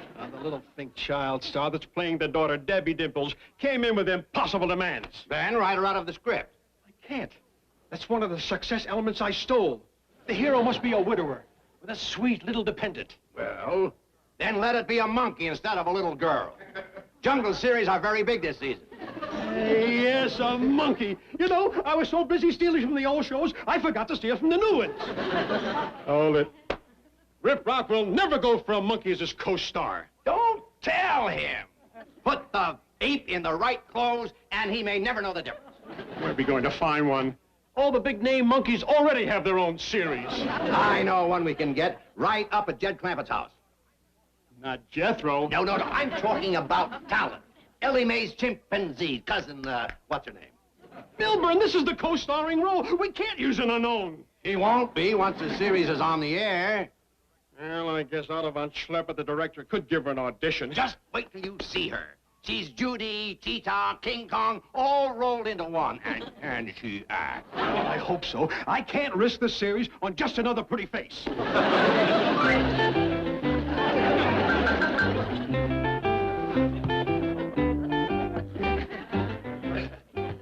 Gil, what are you doing out here in that skimpy bathing suit? Well, we was playing ball. Dash had to run back to the studio. Car coming. We got company. Get inside before they see your nakedness.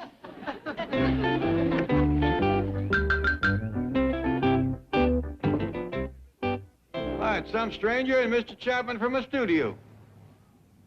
Well, it's about time. Jethro's been at him all week to get him an acting audition. Well, they come all the way up here to see him. I hope the boy's ready. Mr. Clampett. Granny. How are you? Fine, Mr. Chapman. Oh, I'd like you to meet a new director I just brought from Europe, Mr. von Schlepper. Howdy, Mr. Schlepper. It is von Schlepper. All right, Von, you can call me Jake. This here is Granny. Howdy. I can give you something to cure that tick. Might be able to grow hair for you, too. Mr. Clampett, we have a wonderful part available in the new Dash Rip Rock television series. Well, you come to the right spot. We got a real performer in this family. So we hear. Yeah. Where is the, how you say, In the house. You wait right here. Yeah. Jethro! Jethro, get down here. Mr. Chapman and the movie director's here. Want to audition you? Hot dog. Dash must have called him.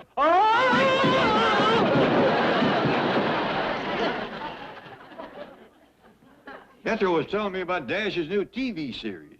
Your coming by is going to make the boy powerful happy. Well, if this audition works out, we're all going to be powerful happy.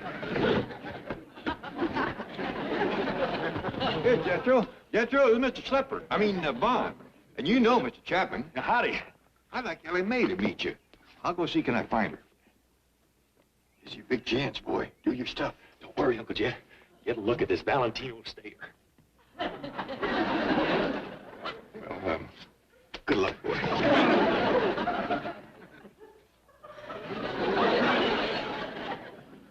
What is wrong with that Jethro? He looks like he ate a bad knockwurst.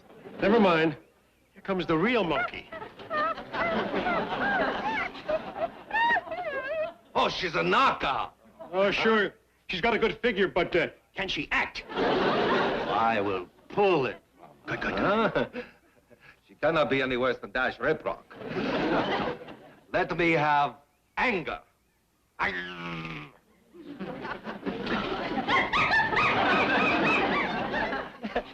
Now, show me sorrow.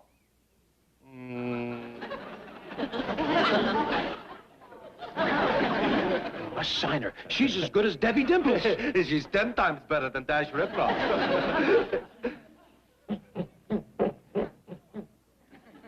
Oh, God, who'd they come up here to audition? That blame monkey or me? Show me passion.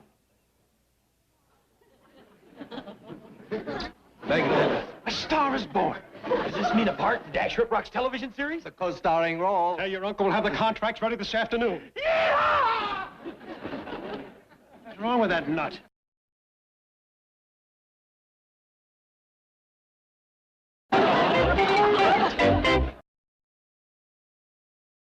Jed! Ellie! Uncle Jed! Ellie! You hadn't ought to left Mr. Chapman and Mr. Schlepper out there alone. I didn't. They left. Doggone, I wanted Ellie to meet Mr. Schlepper. Granny just had to find something for her to wear over her new bathing suit. Yeah, and then she wanted it looking stylish, so she had to shorten. You two don't sound like a couple of hillbilly weed benders. Standing there talking about ladies' fashions when you could swing a tater fork and hit a real live TV star. Is Dash back? I'm talking about me. You? You mean you got an acting part in his television series? Not a acting part. I am the co-star. I don't believe it. What part are you playing on Bachelor Sheriff Knows Biz? They ain't told me yet. But even a blubberhead like you can figure out it's either got to be the bachelor or the sheriff. Oh, Don't let her hit me, Uncle Jed. My face is my fortune. Yeah, stop it, Ellie. He's got an uphill climb in loose rock as it is. What do you mean? Appearing with Dash Riprock is going to make me famous overnight. I'd better call William S. Hart and warn him. I don't believe even he was an overnight star. This here ain't the movies. We's talking about national television. For 3, maybe 400 people watching. I got to go pick me out a cow pony. You better let me pick it out. The only thing you know about a horse is how to sound like one when you lie. Ellie Mae, if I wasn't afraid of hurting my trigger finger, I'd be... Boy, why don't you let Ellie pick you out a pony? She knows more about horses than you do. Well, all right. But it's got to be a white bronc. One that's just as smart as me. Well, that's going to be mighty hard to find. About the only horses that dumb is on a merry-go-round. Hello, Miss Hathaway. Oh, my gosh. Hello, you should have told me you were coming. Well, I have just come from the studio. Excuse my word. Oh, well, you can go right in. Mr. Johnson and Mr. Drysdale, I'll see you when you come out. Well. Oh, no hurry, of course. Bessie the Chimp is going to be the hit of the new season. We ought to call the show Frontier Monkey. I don't care if they call it Frontier Money. It's going to make us all a potful. Mr. Drysdale, Mr. Chapman, I've just come from the studio to ask a favor. Well, name it, as long as it costs under $9.95. No, it isn't money. It's about Jethro. I want to get him a job in the new series. Anything at all. He's so eager. Jerky Jethro? Are you kidding? We need someone to handle the monkey. Yeah. Dash, we've just come up with a job for Jethro. He's going to work with your co-star. Oh, great. I hope she doesn't mind. Jethro acts a little goofy. Oh, no, she won't mind. Your co-star's a fun-loving little monkey herself. A real swinger. Well, she ought to be. I'll bet you're paying her a lot of bananas for this job. Oh, Dad. Take a look at my hair. Yeah, I see it. I didn't know it was that windy out. This is a hairpiece. I borrowed it from one of the girls in the secretarial pool. Oh, well, I like your own hair better. This is all drab and stringy around the edges. That part is my own hair. Dash, isn't there a scene from Bachelor Sheriff I could help you rehearse? Hey, there is one I'm having trouble with. The saloon fight. I meant a love scene. Oh, I'm sorry, Miss Hathaway. This is a true Western. The only thing in it I kiss is my horse.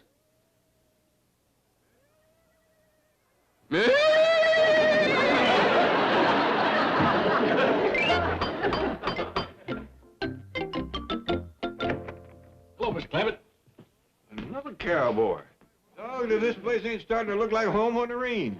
What are the cowboys here? Me, Dash. Well, I don't know. He may have gone a little overboard. I'll be right down. Yippee!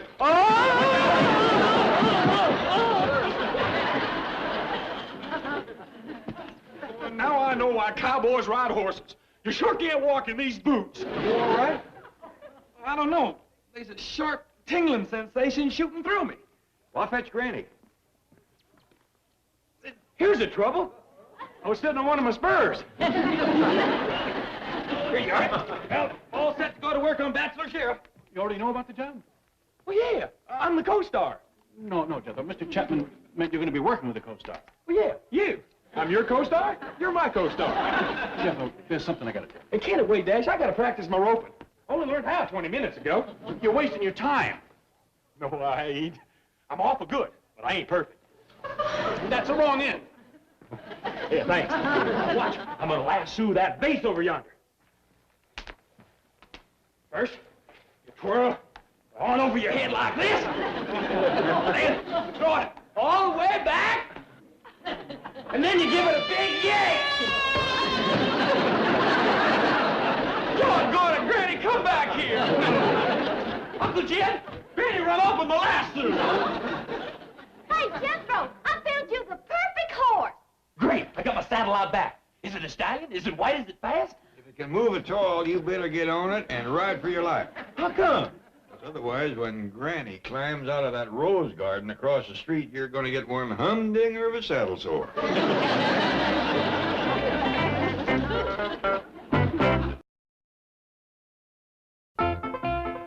Boy, Granny sure gave Jethro a blistering for tossing her in the rose bushes, didn't she? Could have been worse. Yeah, I could have got a hold of him before she did and really beat him up. Ellie Mae, you can't blame Jethro for not liking the horse you brought home. You gotta admit it ain't exactly what Hoot Gibson would ride.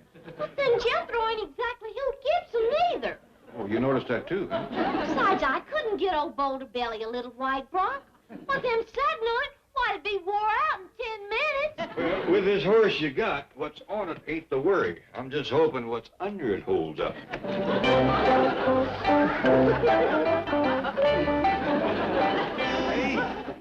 that is one gallywumping heap of horseplay. Why, he weighs almost a ton. He's what you call a Clydesdale. I named him Clyde. You should have named him Oversized. That horse must stand 18 hands high. Jethro's gonna sure sit tall in the saddle. I don't know. After the high tanning he just got, it'd be a spell before he does any saddle sitting at all. Gone. I bet if old Wild Bill Hickok towed his granny into the rose bushes, he wouldn't have got hickory switched. If you'd have had your granny, it would have. Well, enough of this cooling off. I gotta get going. You've been sitting in water, Jethro. The seat of your pants is all wet. Oh, they'll dry out in no time. I'm still throwing out a lot of heat. Well, come on, Dash. You gonna wear that cowboy outfit to the studio? Well, yeah. I'm gonna ride down there and sign my contract. You're gonna ride down? On that hairy elephant Ellie got for you? Ain't Clyde? Why, sure. Ain't nobody gonna be looking at that freak when they got something like me to stare at. I see what you mean. I haven't showed you my fast draw yet. Well, go ahead, show me. You show me yours first. All right, count three. Three what? You know, 1, 2, 3. Oh, yeah. 1, 2, 3. Dash, you better play the part of the bachelor. If we'd been having a shootout just then, you'd have more holes in you than the back road to Bug Tussle. Watch this. Both guns. 1, 2, 3.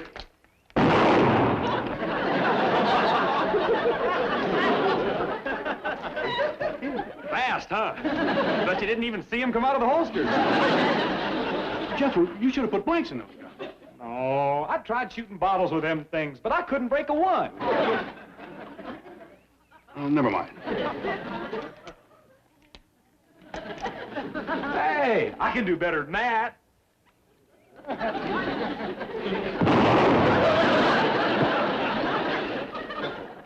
I think you better get up on your horse. We'll forget about the fancy gunplay. Why, Dash? That was just an accident. I know, but another one like that and you'll be the first cowboy in history wearing open-toed boots. Whoa there. Whoa. Easy there, fella. Easy. Take it easy. Steady, big fella, steady. If that horse was any steadier, he'd be dead. Hey, stand back there. I gotta get down to the movie studio and have some publicity pictures took. Hey, how's my saddle look? Beautiful. Adios, amigo. Silicon Cardi. All right, big fella. Up, boy. Hi-ho, Clyde! I gotta change that name. Hi-ho, Clyde! Away! Pound them hoofs! Faster, boy! Faster! Fly like the wind! Could I talk you into a slow walk? No, you're just wasting your time. That horse ain't going nowhere. I know that. Do something. I got to ride my mount down to Mammoth Studios and sign my co-star contract. Well, I can't do nothing. Clyde's a draft horse. He won't move unless he's pulling a wagon. A wagon? Yeah, that one yonder. Legit? I can't ride to the movie studio pulling that thing. Well, it's either that or drive the truck. There's a choice for you. I'm a cowboy. I can't drive a truck down to the movie studio, and I sure can't ride a horse pulling that wagon. Well, there's a third way. You can have the horse pull the truck. I know a fourth way. You could stay at home. Doggone! It's the blasted old wagon up. I just hope Hopalong Cassidy don't see me. Well, I'll hook it up, but you'll have to ask Cousin Bessie before you go anywhere. What do you mean? Well, Clyde won't pull his wagon unless Cousin Bessie's riding in it. They've got to be hair-turned fond of each other. There's one courtship I don't hold much hope for. Who knows? Around this place, anything can happen. Now, hold on. Do you think that I'm going to ride down to the movie studio through the middle of Beverly Hills, riding this plow horse, pulling that wagon with that monkey in it? What kind of a jerk do you think I am? Doggone it, Bessie, quit making so much noise. I don't want to attract no attention.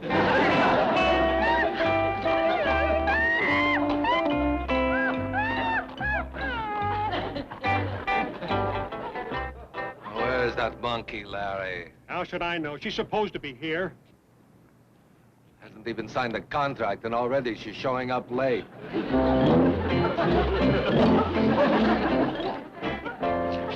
Larry, did you ever use a circus in a picture on this lot? Yeah, a few months ago. You better call them. I think they forgot their freak show. There's our star. What an eyeful. What a knockout. Thanks, Vans. Hey, bananas. Hey, how'd you know I'd be starved? Hey! Oh, it's you again. How's your heartburn? Jethro? Say, what are you doing with that monkey? Carrying her to her dressing room. Nothing's too good for the co-star. Bachelor Sheriff knows best. She's a co-star? Bessie? That rare combination of beauty and talent. What about me? What about this outfit I bought for me? Well, if I were you, I'd hang on to it. You never know when they might need a replacement for Captain Kangaroo. I ain't no kangaroo. I'm a star. Anybody can tell I belong right here in show business just by looking at me. Hey, say, mister, I bet you know why I'm here. Yeah, and you're late. God! Well, Mr. Chapman, Mr. Slipper, come in. Jethro's been expecting you. Now, I hope he wasn't too upset about the misunderstanding over Cousin Bessie. He drove his wagon out of the studio at full gallop. The trash man didn't even have time to empty his second barrel. Jethro's all through wanting to be a co-star and dash a series. All he cares about now is Bessie making good. Oh, what a sweet boy he is. Hey, sure. Well, where is Bessie? We have the contracts right here. Well, just a minute. I'll fetch your agent. Her agent? That's right, sweetie. I'm Bessie's 10%er. So whifty bo deep.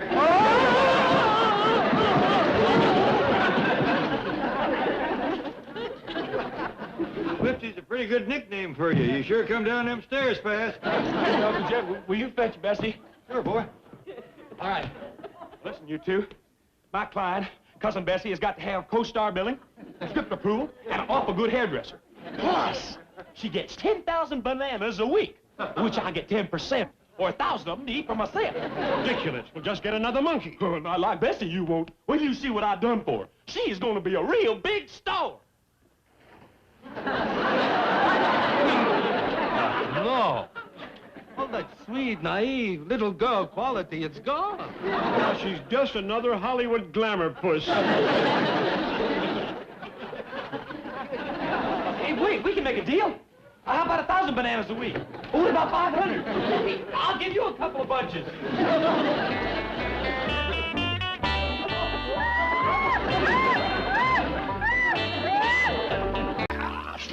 That goofy wife of mine. That's what I get marrying for love. Oh, well, I see it isn't heartburn. How much did she spend? $2,500 for a statue.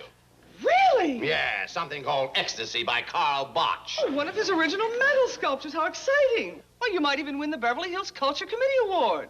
That is the only reason Margaret bought it. $2,500. Oh, Chief, it's a great work of art. You'll enjoy it. Why, is it deductible? No, of course not. What does it look like? I haven't seen it. I only hope with a name like Ecstasy, it has something to do with money.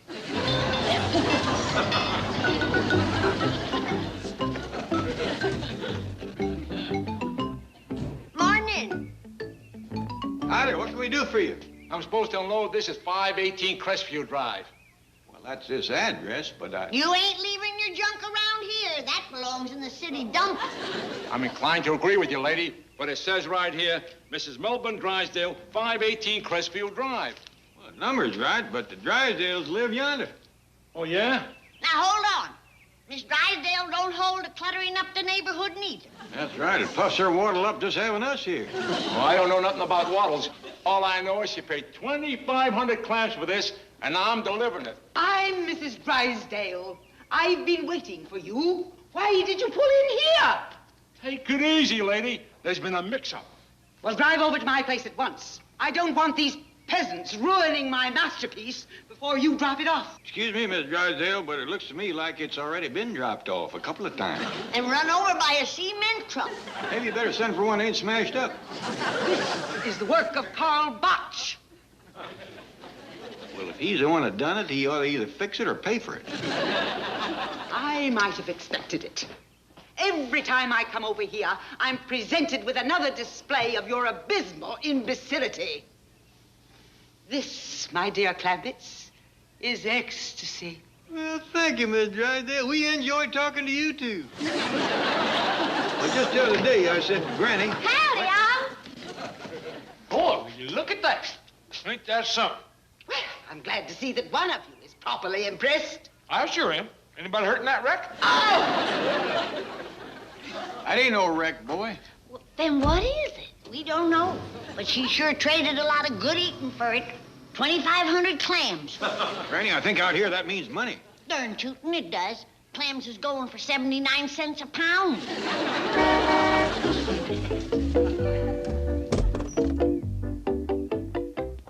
I hope the weird-looking thing on that truck isn't what I think it is. Afraid so. It's your wife. What'd I say? Come on in, Mr. Drysdale, Miss Jane. That truck is delivering Mrs. Drysdale's new art masterpiece. Art masterpiece. Hogwash. Hogwash is right. I just paid a fortune for a statue. There's nothing but a pile of scrap metal.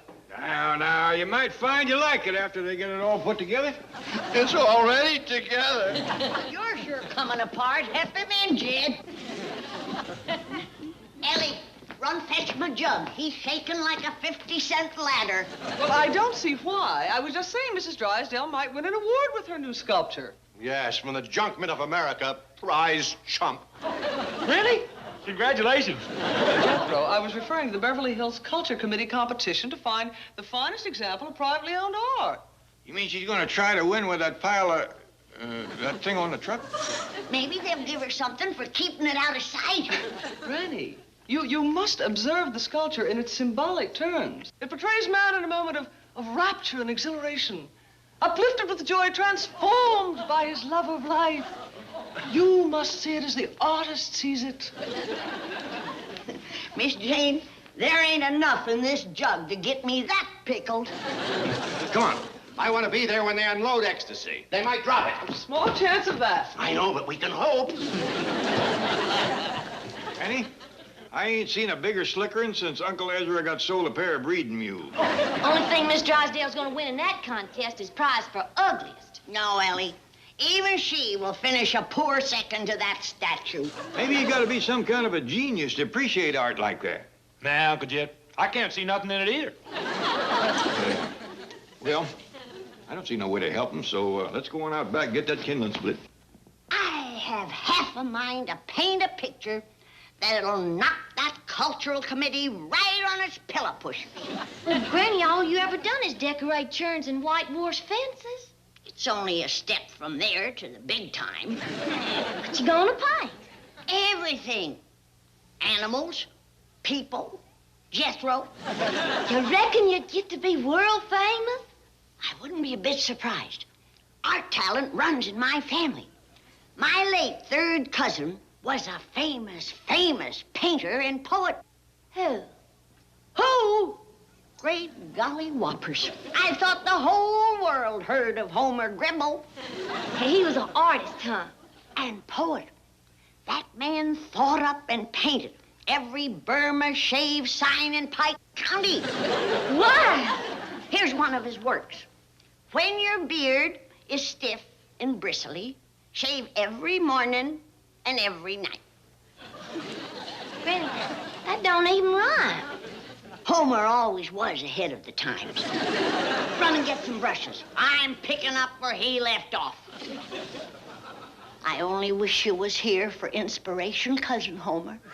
But as long as you ain't...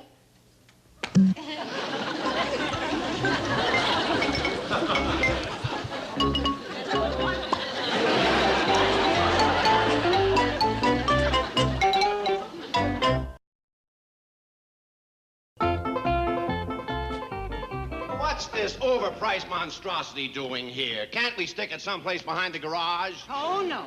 We're not going to bury this masterpiece out back. All right, we'll bury it out here. Start digging. Little Bun, you have the soul of a merchant. All you have any feeling for is your dirty old money. Now, what do you think I paid for that rust pile with? Fresh mangoes? Wait till I unveil my card box. I'll not only win the Culture Committee prize, but the presidency of the Art Club as well. Well, if you had wanted the award this badly, why didn't you tell me before? We could have gone about it in the proper traditional way. What do you mean? Bribe the judges. No, Bud. That's dishonest, deceitful, despicable, and besides, it's too late now. Boy, chopping all that wood sure gives a fella appetite. I could eat a boiled mule. Instead of victuals, try to think of a way to help Mr. Drysdale win that art award. Jed, you're gonna be so proud of me. You've been painting the fence, huh? No.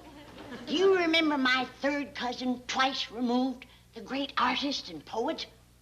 You mean Homer the sign painter? He was an artist and a poet. I remember the last verse he was working on before he passed away. When your whiskers are stiff and scratchy. He never got a chance to finish it. He was took in his prime. I figured that Homer's soul was so filled with beauty and spirit that he just couldn't hold to it. And his artist's heart just up and burst. Granny, he was painting signs too close to the road and got hit by a lumber truck. Well, I'm carrying on his work. I was going to do myself a painting for the contest. And then I said, what would Homer have done? So I'm giving my painting to Miss Drysdale so she can win. Well, that's sweet of you, Granny. Yeah. Jethro! What are you doing? You always said when you was making up cakes that I could lick the mixing bowl. There was enough batter for 2 cakes in that bowl. It was awful good, too. Just a waste of time to bake it. I want to see your picture. What's it up? Jethro! I've done them from memory. Well, ain't that something? From memory, huh? It weren't hard. I just closed my eyes and painted the big food chute like I remembered him. That means Jethro to me. That's the one you want to give the Drysdales, huh? Should be a shoe-in winner for them. Best thing I ever done. Ain't it the only thing you ever done? Yeah, but Homer was guiding my hand.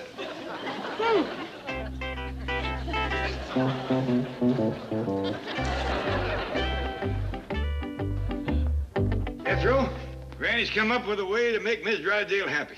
You mean we's moving? We's gonna give the Drysdales something to win that award with.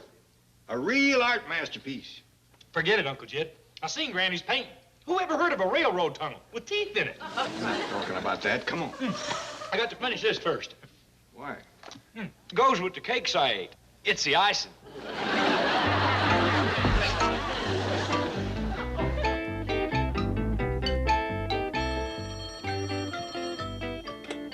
A. Allen Allen Art Gallery. A. Allen Allen speaking.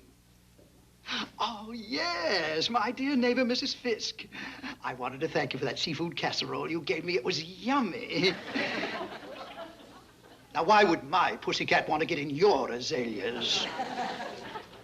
Oh, very well. I'll have my gardener attend to them. I'm hiring one. I called the employment agency this morning. And, yes, I know, but if you'd stop being so nasty, I think a gardener and his helper just came in. Jethro, you sure this is the best art masterpiece store? Yes, sir, Uncle Jed.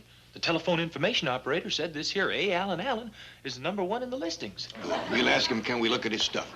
Howdy. I'm Jed Clampett, and this here is Jethro. How do you do? We'd like to ask a big favor. Now, you could put in a fish's eye what either of us knows about art, but we'd just like to be showed around and told what's good and what ain't. I'll see. First, how much do you know about azalea plants? Well, to tell you the truth, Oh, heck. There ain't nothing Uncle Jed don't know about growing things. Very well. They used to say, if it grows, He knows. They did. How charming. Now, here's my home address. The lawns need mowing, the hedges trimming, the borders are overgrown. The place is a mess, and I want it cleaned up. But, And when you're through at my place, go next door and see to my neighbor lady's azaleas. Mr. Allen, we don't want to appear lazy or nothing, but you mean we got to do all this before we can even look at your paintings? Certainly. Well, couldn't we just kind of jog through quick like? Now, see here, boy. And you too, Uncle Judd, was it? I want this work taken care of without delay. But when you're finished, we'll see about a tour of my gallery. But, do you have any complaints about the money you're getting? Our money? No, except there's too much of it. It's fine. Very well, then. Ta-ta. What's ta-ta mean? Probably got a stuttering problem. Don't say nothing. Well, what do you think, Uncle Jed? Is it worth it for a look around this place? I reckon. I do think we is being taken advantage of a little, but we do want to get the very best painting for the Drysdales.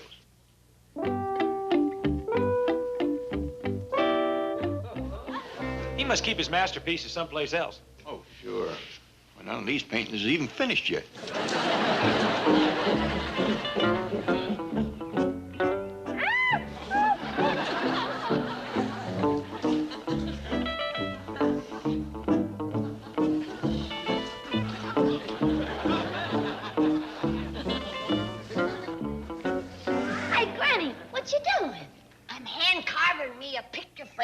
For my Jethro painting. I need just a little cattywampus, Granny. Yeah, it might be a little tad out of kilter. After all, a hammer and a saw ain't exactly tools for artists. Why don't you have Paul make you one when he gets back? That looks a mess. What did you say? Well, I said I'm looking for Beth. It's pretty near monkey feeding time. Oh, well, I'll come to the kitchen with you.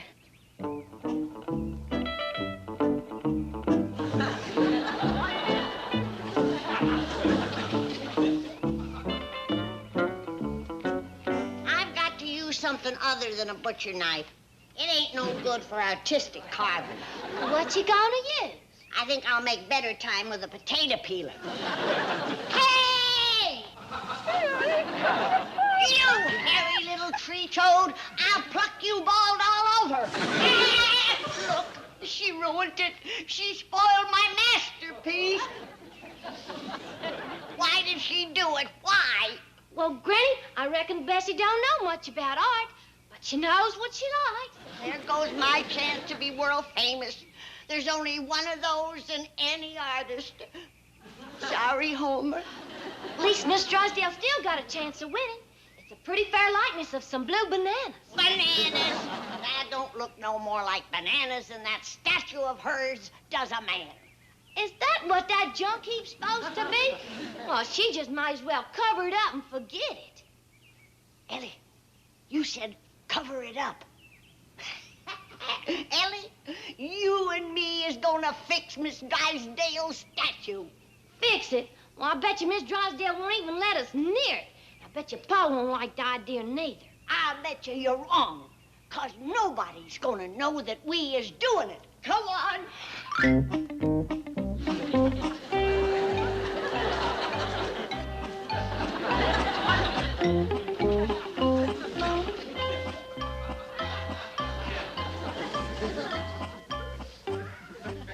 Granny, whisper, Ellie. Don't give us away. Drysdale's got the statue covered up. Yeah, probably ashamed of it. Hadn't we better go and get the mud?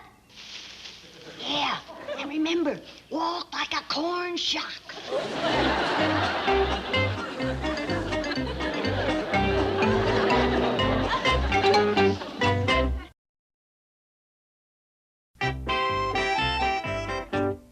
I'm so sick of mowing grass. I don't think I'm ever going to eat greens again. Cut 4 or 5 acres. Too bad Mr. Allen's yard wasn't marked off better. Yeah. If that ball hadn't hit me on the head at the 9th hole, I'd still be mowing that golf course next door. Well, twixt that and the 2 yards we cleaned up, I believe we've earned our favor from you, Mr. Allen. Oh, Mr. Clampett, there's been a terrible mistake. The employment agency called. I checked and phoned my house, but you'd already gone. Oh, it's awful. A man like you, a man with all your money mowing my lawn. Don't worry, I think we've done a pretty good job. It's not that. What can I do for you? Oh, my gallery's at your disposal. Well, we's looking for a real good painting to buy. The best one you got. Oh, well, I have just the thing. One of our most celebrated artists, Juan Hypo.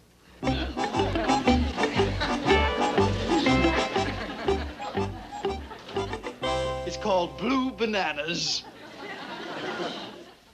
Bananas ain't blue. Pitiful. Looks like something a monkey would paint. It's priced at only $1,500. Well, we were looking more for painting of something real. You know, people. Maybe a horse. Ah, you mean a painting of Van Gogh, Toulouse-Lautrec, Cezanne, Modigliani. That's an awful long name for a horse. You know, I think I have just the thing for two gentlemen. High sophistication, obvious refinement, and artistic savoir-faire. Yeah, but what about us? Oh, I meant you.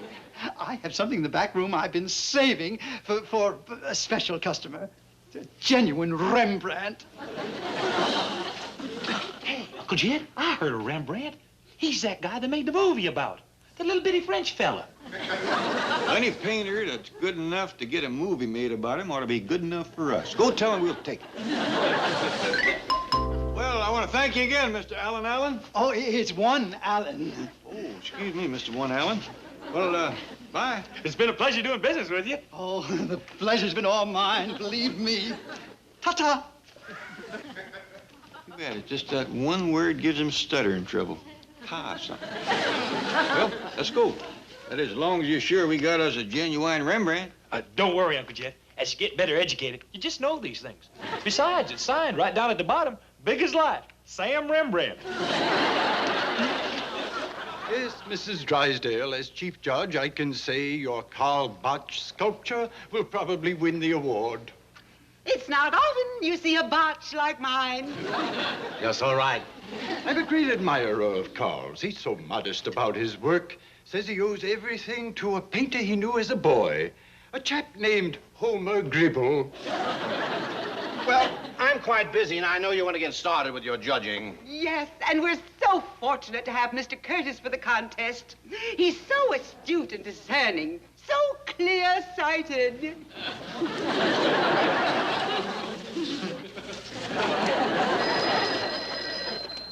Hello?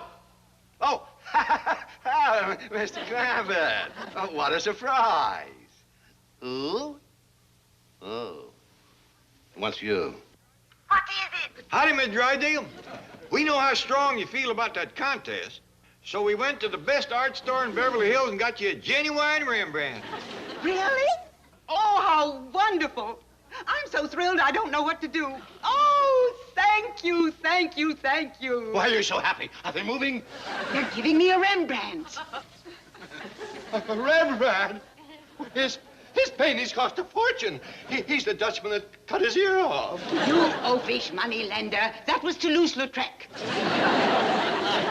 Mr. Clampett, could you bring the painting over to the house and place it near my sculpture? Good. I'm going to unveil them in about an hour, and I want you as my guests. Oh, no, not at my place. Can't you just look over the hedge? Fine. Ta-ta. I wish I knew what that tar word was. Miss Drysdale has trouble saying it, too. Shall I take the painting over? Yeah, and leave it someplace near her statue. I'll see can I find Granny and Ellie.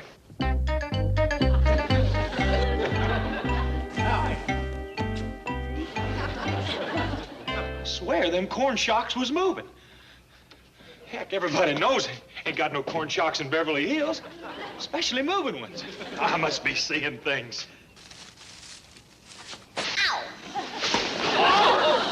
Excuse me, mister. For a minute there, I thought you was a corn shock. Uncle Jed? Hey, Uncle Jed! Looky there. There's little cupids with wings on. And that's all they got on. I bet they found it in the attic to give to Miss Drysdale. We ain't giving nobody nothing that looks like that. I gotta get to my paint. Homer, I'm sorry to bother you, but I need your help again. Before we unveil my Karl Botch and my Rembrandt, which I haven't even seen myself yet. May I say how delighted I am to have as our art critic, Mr. Harold Curtis. Thank you, kind lady. Time for the unveiling. Well, at least they got a chance of winning now. Yeah, wait till you see the painting we got him. I did. Shame on both of you. What are you talking about? Nothing. Just keep your eye on the statue. I already seen it. That's what you think. And now, Judge Curtis, if you will unveil my masterpieces.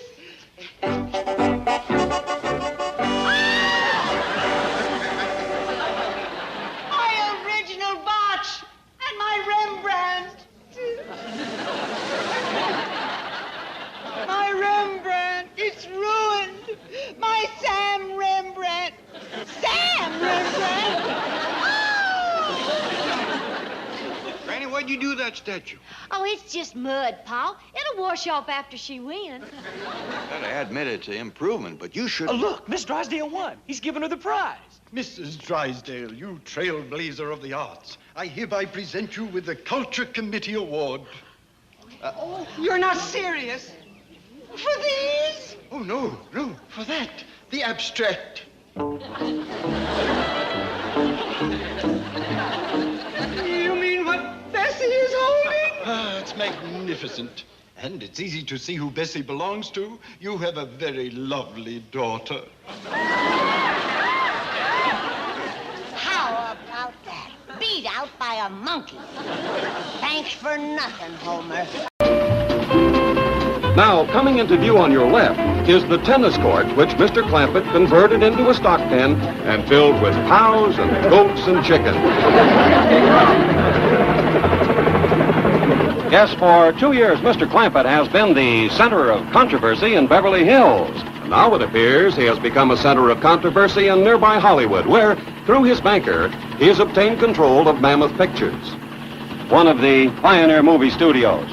Now, Mr. Clampett finds himself torn between those who wish to preserve this historic motion picture landmark and those who wish to tear it down, namely his banker, Mr. Milburn Drysdale. Mammoth Pictures is losing money, and it's tying up a valuable parcel of real estate. I say let's bulldoze it and build Clampett City. And now, speaking from her office in Hollywood is someone who opposes Mr. Drysdale's views, the famous columnist, Miss Hedda Hopper. I have not met this Eastern financier, Mr. J.D. Clampett, but I would like to say to him that Mammoth Pictures is more than just a valuable piece of real estate. It's a priceless chapter of Hollywood history, written by stars whom the world will never, never forget. I intend to seek him out and do my best to convince him that a studio so rich in memories should and must be preserved. Thank you, Miss Hopper, and good luck. Now, I say good luck because our news staff has been unable to locate Mr. Clampett. He and his family have dropped from sight just when the fate of the studio hangs on his decision, particularly the western set located here on the back lot. It is here that Drysdale has announced that he will begin construction. Now, will this movie set be replaced by 40-story skyscrapers? Only Mr. Clampett can answer that question, and he has disappeared. And on that note of mystery, we return you now to our studios. This is Bill Baldwin in Newscopter 1.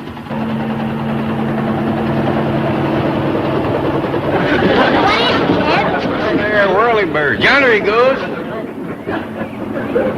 You reckon he'll come back here and settle down in Clampett City? I don't even think this is Clampett City. Well, it must be, Jethro. This is where Mr. Drysdale said he was going to commence building it. Well, he stopped pretty near before he commenced.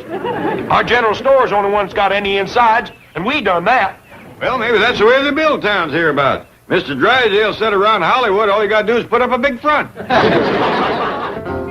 I'm on the Western Street out at Mammoth Pictures. I got a tip I'd find J.D. Clampett here. But so far, the place looks deserted.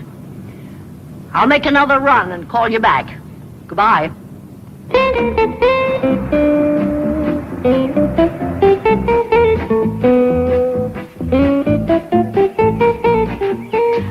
Granny!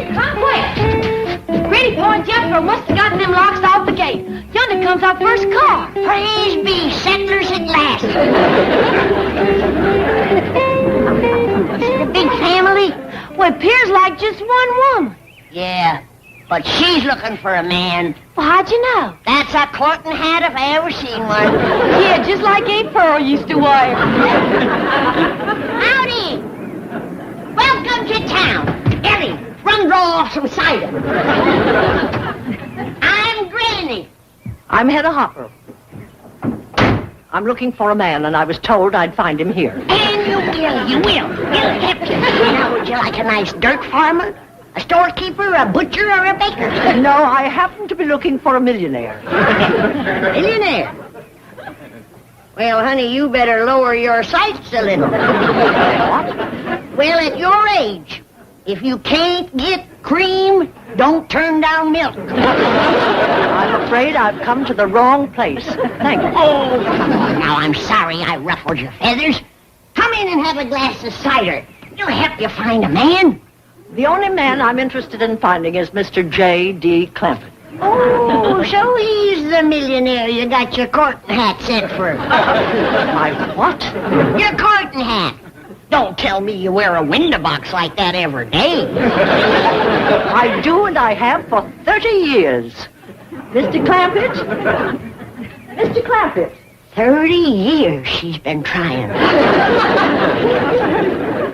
Lord love her.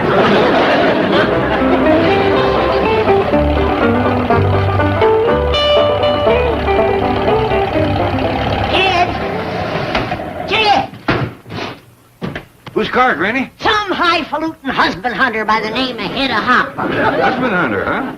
That ought to put some life into town. Hold on, Jed. You're the husband she's a-hunting. He? Spoke for you by name. Said she wouldn't settle for nothing less than a millionaire. Come on, Jethro, let's get out of here. Well, that's my pa right there. Howdy, ma'am. You are J.D. Clampett? Yes, ma'am. I'd never take you for a millionaire. Well, take him or leave him. He's the only one in town. Granny. I simply meant I would never pick him to be the owner of this studio. Hell, nobody picked you to pick him. And how come you to be so all-fired choicey? You're a 30-year loser yourself. Is there some place we can go where we can be alone? Ma'am, you don't want to be alone with me. I do. I must talk to you. Let's take my car and go for a drive. I'll show you Hollywood. We'll share its history and romance. Ma'am, if it's a drive you want, let's go in my car. Jethro will be alone. To do the driving, I mean. To leave us free for talking and sightseeing. Here, Jethro, help Miss Hopper to hop on. Come on, Miss Hopper. Here we go. There. You can see Danny from up there. Oh, can we get to Hollywood in this? You betcha we can. Jethro knows a shortcut. Let her rip, boy.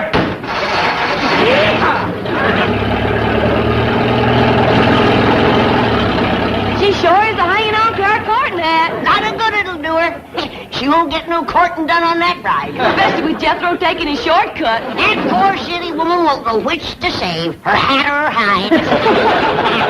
Hang on, Miss Hopper. The road takes a little dip here.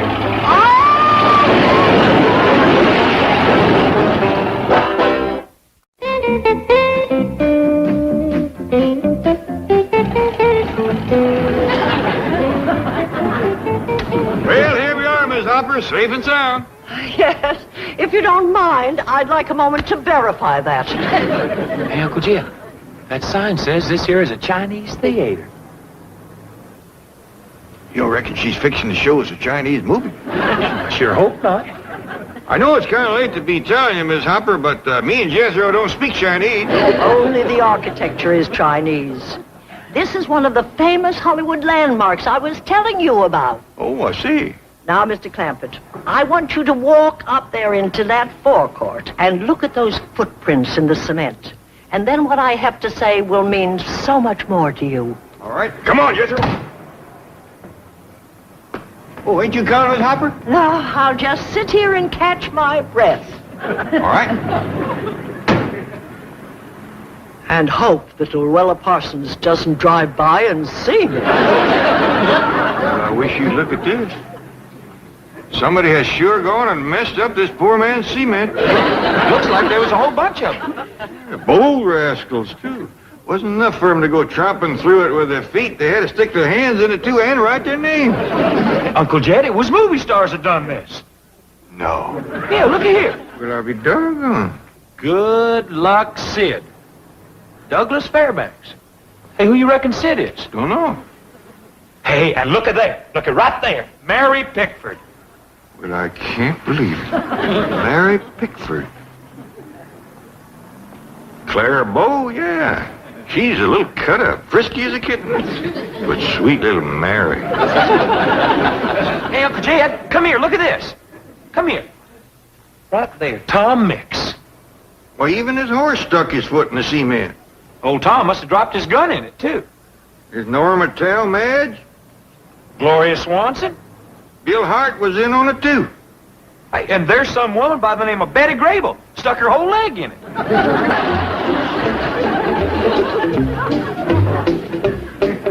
Well, Miss Hopper, that sure is a sight to see. Oh, I'm glad it impressed you, Mr. Clampett, because many of those people were your stars. Mine? Do you want those famous stars to be remembered only by their footprints in that cement? Oh, no, ma'am, I don't. Then get busy, man. Get busy. It's your responsibility. Goodbye. Hey, wait a minute, Miss Hopper. I'll drive you back to your car. No, my office is just down there. I'll send for my car. Bye. Bye. Well, Jethro, you heard what you said. It was my stars done that. Yes, sir. And it's your responsibility. Well, I reckon there's only one thing for me to do. I gotta mix up a batch of cement and smooth out that mess. Come on. That's Hedda Hopper's car. She's in there right now trying to influence Jed Clampett. Well, by golly, I'm not going to tolerate her interference for 1 second longer. She's coming between my bank and millions, and she's going to get clobbered. Miss Hopper? Miss Hopper? Are you here? No, Miss Hopper ain't here. And a good thing for her, too. Say, just who is she anyway? She's a troublemaker. She's a very famous woman, Granny. She's in hundreds of newspapers. Land sakes, what did she do, rob a bank? Yes, mine. Miss Hopper writes for the newspapers, Granny. All about movie stars. Do tell. You reckon she knows him well enough to talk to him? Oh, indeed she does. You reckon she talked to one of them about making a movie for Jed's studio? Oh, I'm sure of it. Who is it? Lillian Gish.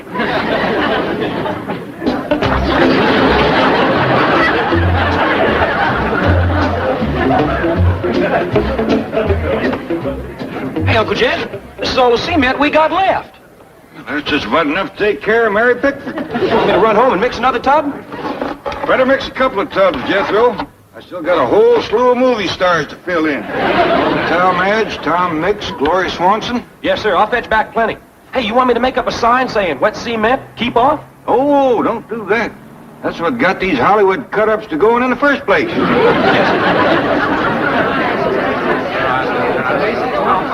Folks, would you mind to step back a little? You're standing right on Mary Pickford.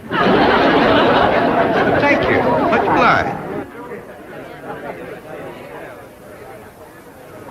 Mary, you little rascal. If Granny ever seen this, she'd take you across her knee.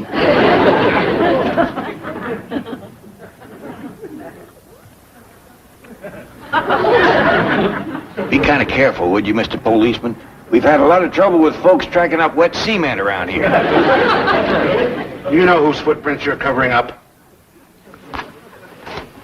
Do you? It's Mary Pickford. Well, now, go kind of easy on her, won't you, Mr. Policeman? I think she just got caught up in a game of follow the leader. I'll have it right as rain in no time at all. You will? You give me another hour and there won't be a footprint in this whole place, and that's a promise. Excuse me. Don't go away. Who is it? Another one of those characters from the Hollywood Hills. All that bulldozing up there is really flushing them out. Think we should run them in? I'll do that. You get a hose and wash out these footprints before the cement starts to set up. Right. Well, that's all I can do till I get some more cement. Oh, well, in that case, why don't you come down to headquarters with me? What for? Oh, there's some people there who would like to talk to you and take your picture and your fingerprints. Well, thank you, but it ain't me that deserves the credit for this. It's Hedda Hopper. Hedda Hopper? Yeah, she brung me here and gave me the idea. Really? Well, in that case, we'll stop by and pick up Miss Hopper, too. Oh, good, because I want her to have the praise. Well, we'll see that she gets it. Careful of the wet cement, folks.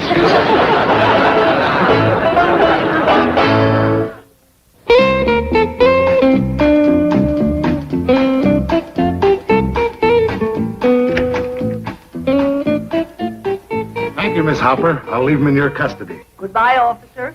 I think I see what you mean now, Miss Hopper. It's up to me to make the kind of pictures that these folks used to make. Well, that's it exactly. Great pictures with great stars.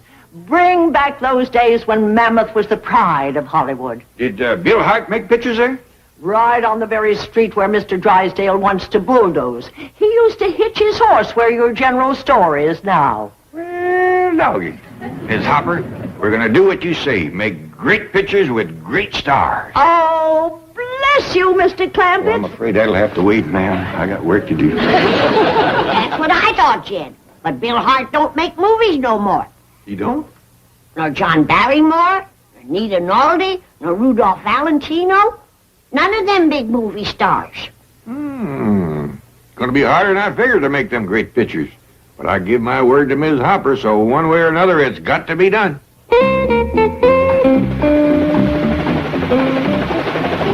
Bill Baldwin in our newscopter again, ladies and gentlemen. Well, it looks as though Mr. Drysdale has lost and Hedda Hopper has won. Down below us, the western street of Mammoth Pictures is once again the scene of movie-making activity as Drysdale's bulldozer stands idly by. Mammoth has not yet released the title of the picture they're shooting, but it's safe to say that Miss Hedda Hopper will be the first to see it. Oh, yes, Miss Hopper, the Executive Theater.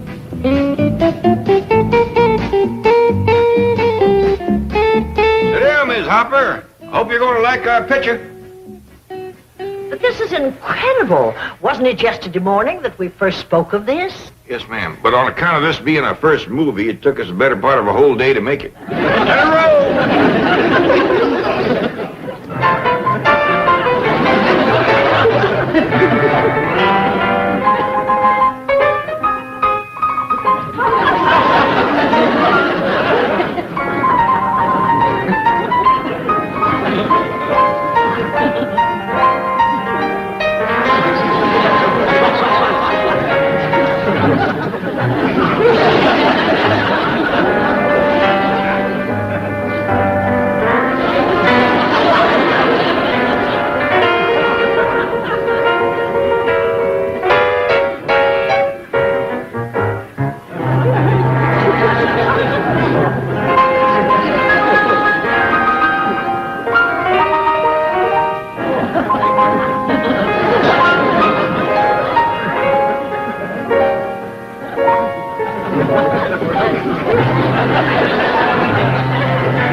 that Western Street.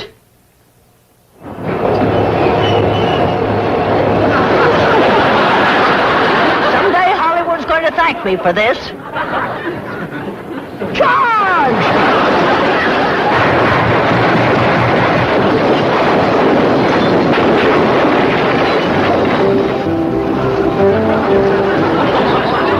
আমার ভুল না হলে আপনি 1427 ছিলেন। জি, আপনার সাথে আসছিলাম audition দিতে। আমরা আপনাকে কেন শেয়ার রাধুনী সিজন 8-এ সিলেক্ট করব? ইউ হ্যাভ 30 সেকেন্ডস আমাদেরকে কনভিন্স করার জন্য।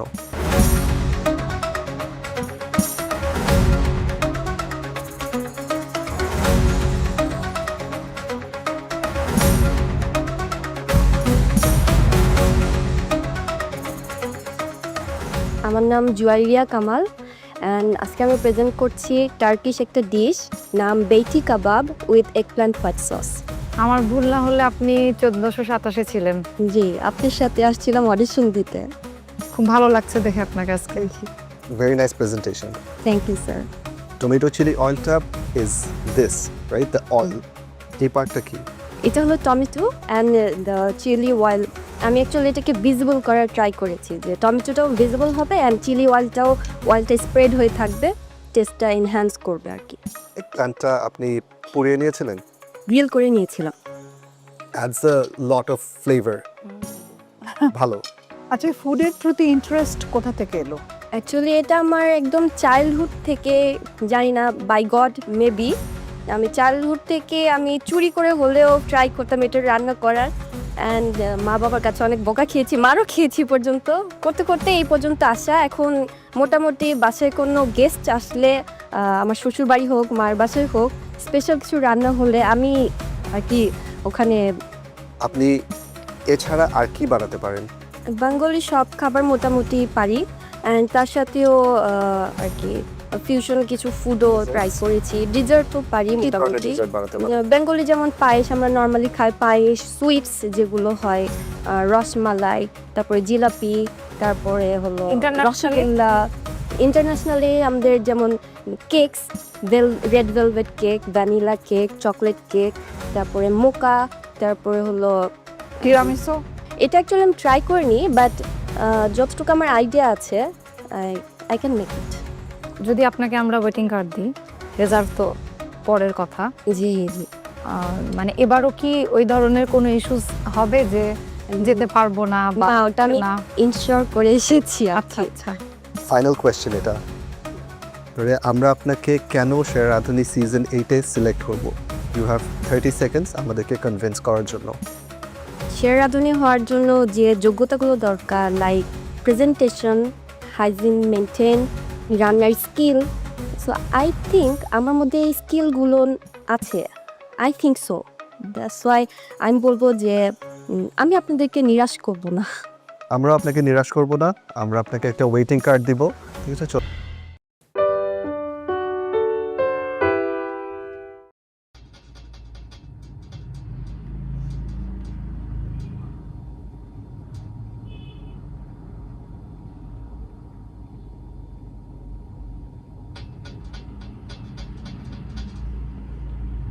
Những cái lọn tóc thì các bạn chú ý, bởi vì nó rất là nhọn nên là rất là dễ bị lem ra ngoài.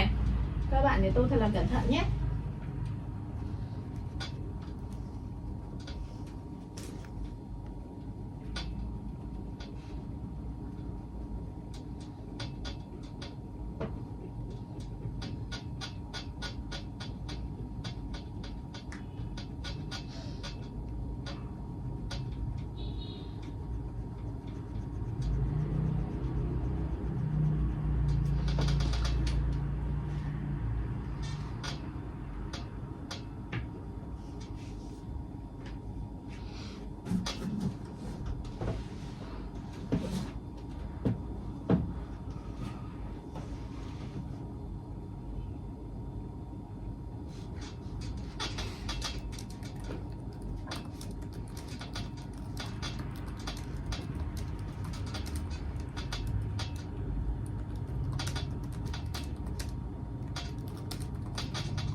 Khi mà tô cái màu đen này thì nó cũng rất là dễ để lộ ra những cái phần giấy màu trắng chưa được tô kín.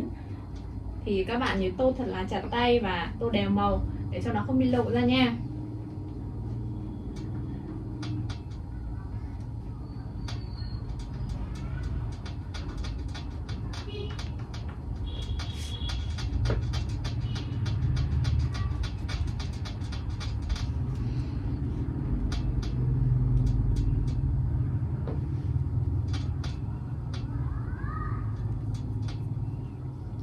Như vậy là mình đã tô được nửa bông hoa rồi và mình sẽ tô nốt nửa bông hoa còn lại, nửa cánh hoa còn lại thật là đẹp nữa nha. Và các bạn nhớ là phải cẩn thận để đừng để lem ra ngoài nhé.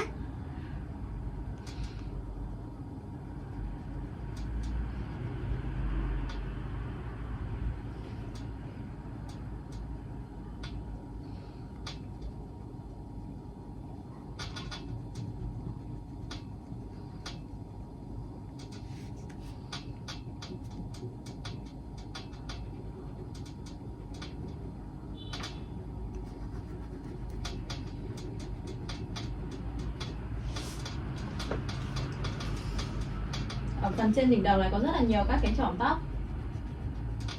và nó rất là bé luôn.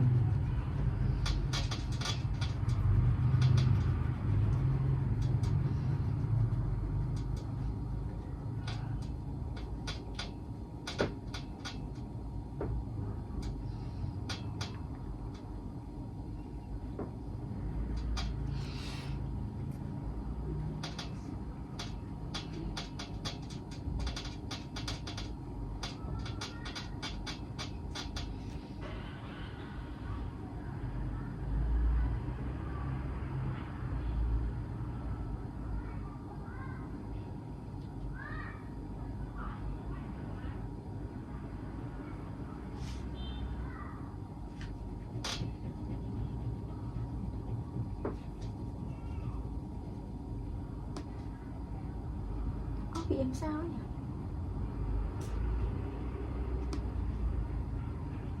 Ở phần giữa thì mình có thể tô nhanh được, nhưng mà ra đến bên rìa ngoài này thì mình sẽ tô cho nó chậm lại để không bị lem ra ngoài quá nhiều.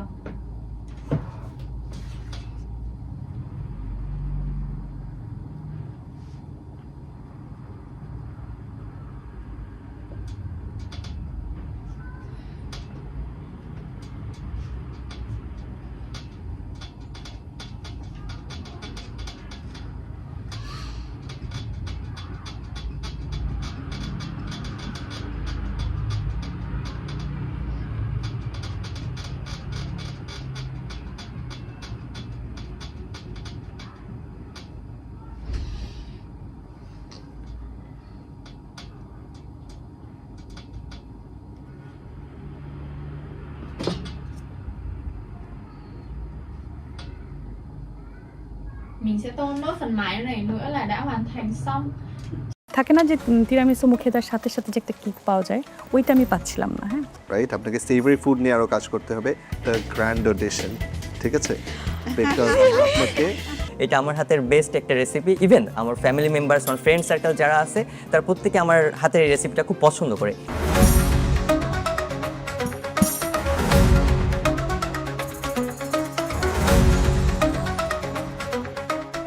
কি নাম আর recipe কি কি আনা হয়েছে? আমার নাম আতিকা বিনতে জিল্লুর রহমান। আমি আজকে এনেছি তিরামিসু আর এছাড়াও চিজ কেক এনেছি। সেটা আমি ড্রাগন ফল দিয়ে আর কি ফিলিংটা দিয়েছি, উপরের ফিলিংটা। আচ্ছা, কেন সেরা রাঁধুনিতে আসা হয়েছে? দেশের সবচেয়ে বড় কুকিং শো, অবশ্যই এই কারণে। ডেজার্ট ছাড়া আর কি বানাতে পারো? বিভিন্ন কুইজিন সম্পর্কে ভালো আইডিয়া আছে। দেশি কি কি খাবার বানাতে পারো? এমনি রেগুলার রান্না, মাছ, ভাত, তরকারি, ভর্তা, যে কোনো জিনিস আর কি। আচ্ছা, মোচা আর থোর এর মধ্যে পার্থক্য জানতে চাই। কোনটাকে মোচা বলে, কোনটাকে থোর বলে? ম্যাম দুইটাই তো সেম। নো, আমাকে বিদেশি 5টা কুইজিনের 5টা ডিফারেন্ট আইটেমসের নাম বলতে হবে। যেমন ইন্ডিয়ান কুইজিনে আছে গোলাপ জামুন, আমরা কোরিয়ান কুইজিনে দেখতে পাচ্ছি কিমচি, আর জাপানিজ কুইজিনে ওরা একটা বেন্টো বক্স করে থাকে, মেক্সিকোতে ওরা হচ্ছে স্প্যাগেটি, আর হচ্ছে আমেরিকান কুইজিনে ওরা কি খায়, ওরা বার্গার, দোসা। থাকে না যে তিরামিসু মুখে দেওয়ার সাথে সাথে যে একটা কিক পাওয়া যায়, ওইটা আমি পাচ্ছিলাম না। হ্যাঁ, বাট টেস্ট গুড। হ্যাঁ, আর সবচেয়ে বড় কথা প্লেটিং খুব সুন্দর। কি করেন আপনি? আমি মূলত অনলাইন কেক সেলার। 5 ফোড়নের 5টা মশলার নাম। তেজপাতা, 5 ফোড়নে ও গোমরি, ঠিক আছে, সরিষা, দুইটা শুকনো মরিচ, মেথি, ইয়েস 3, আর দুটো কাছাকাছি চলে এসছে। কালো জিরা, Yes, আর 4, হচ্ছে জিরা, মিষ্টি জিরা। Very nice. আপনার plating, taste, everything very nice, but আপনাকে আরও কাজ করতে হবে, রাইট? আপনাকে সেভারি ফুড নিয়ে আরও কাজ করতে হবে। অ্যান্ড ফর নাও সেভারি ফুড নিয়ে কাজ করতে হবে ফর দ্য গ্র্যান্ড অডিশন, ঠিক আছে? বিকজ আপনাকে ওয়েটিং কার্ড দিচ্ছি এখন, ঠিক আছে? বাট আই হ্যাপি, কিছু তো পাচ্ছি। চলে আসেন। Best of luck.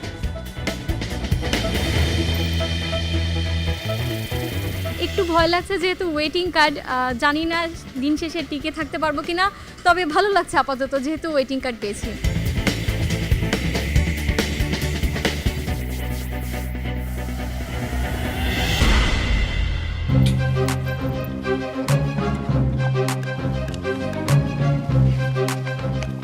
শাওন, জি, কি বানিয়েছো?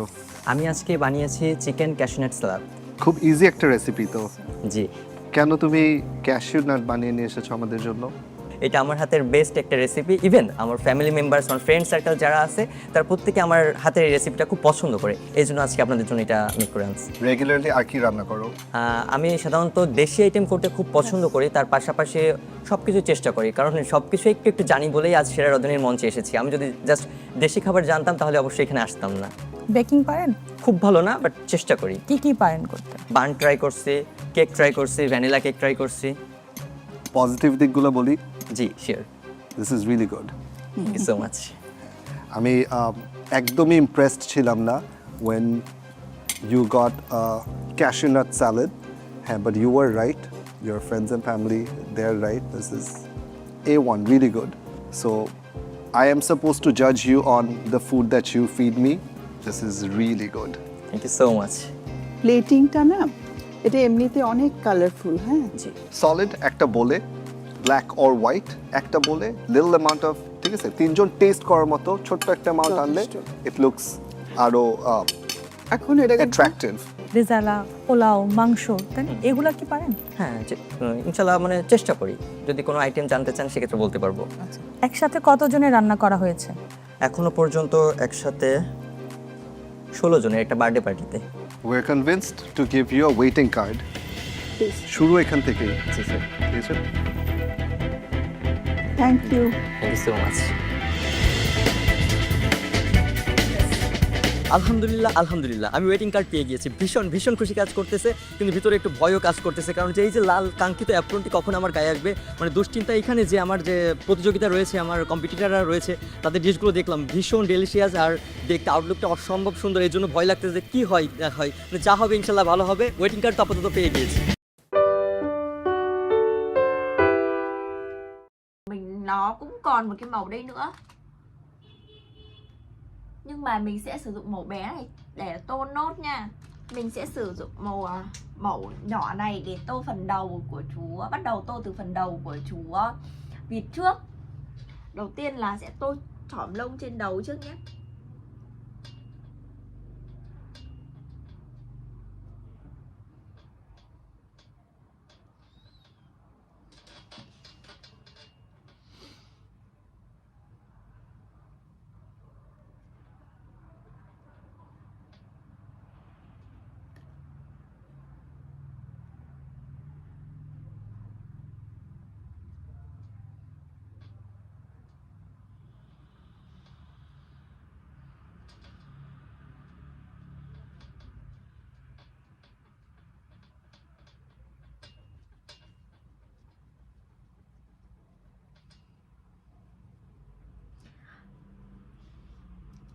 Các bạn nhớ là mình sẽ tô phần bên trong trước và tí nữa mình sẽ viền sau nhá.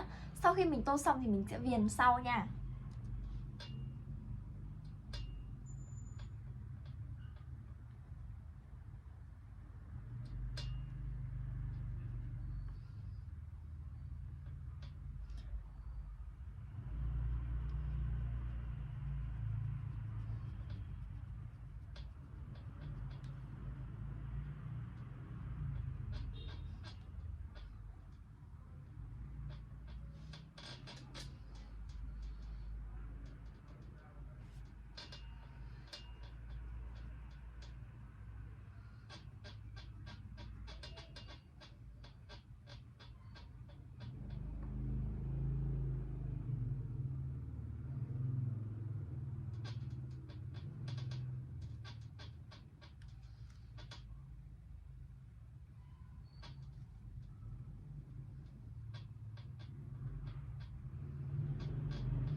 Và như vậy là mình đang tô cái phần quanh mắt của chú vịt này.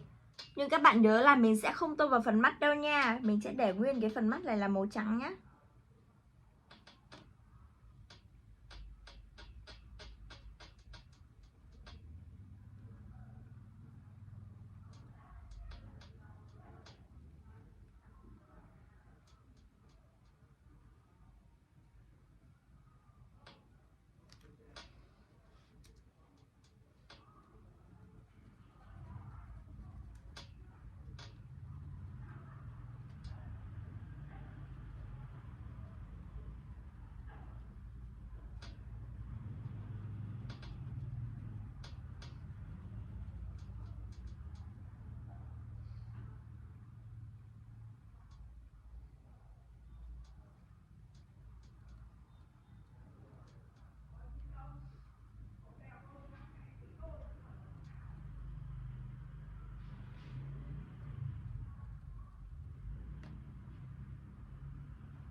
Và các bạn có thể thấy là mình đã tô xong cái phần xung quanh mắt rồi đấy. Và đã rất... তাহরিমা, জি কেন এসেছো সেরা রাঁধুনিতে?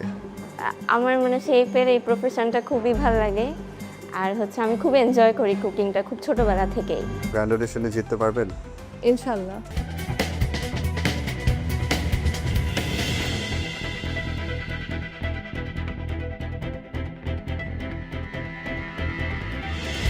আসসালামু আলাইকুম। ওয়ালাইকুম আসসালাম।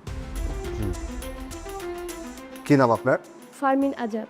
আমি একজন trainer, baking trainer. Baking trainer? জি। কতজন স্টুডেন্ট আছে আপনার? আমার হচ্ছে প্রায় 30 জনের মতো। ওয়াও। আচ্ছা, এটা কি বানিয়েছো? আমি মেইন ডিশটা হচ্ছে চট্টগ্রামের কোয়াবের মাংসের ঝুরি করেছি, আর হচ্ছে লেবুর কাজি করেছি, আর হচ্ছে ডেজার্টে এনেছি fuzzy brownie, chocolate topper, beetroot sauce.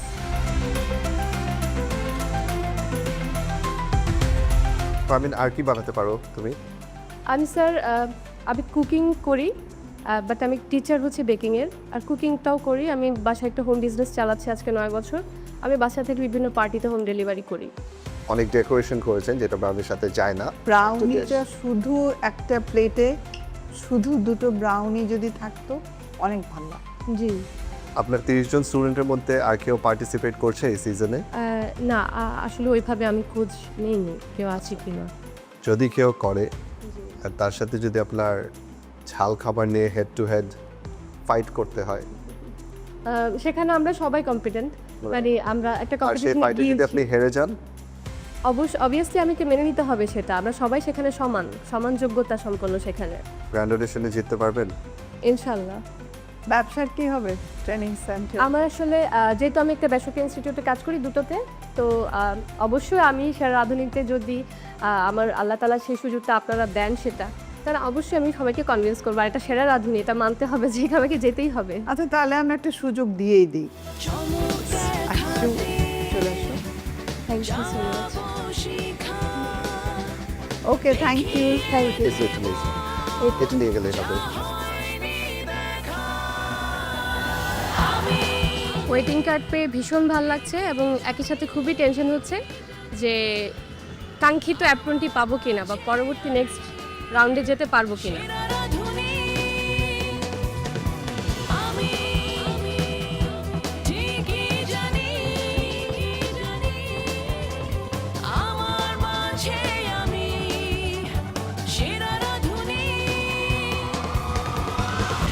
আসসালামু আলাইকুম। ওয়ালাইকুম আসসালাম।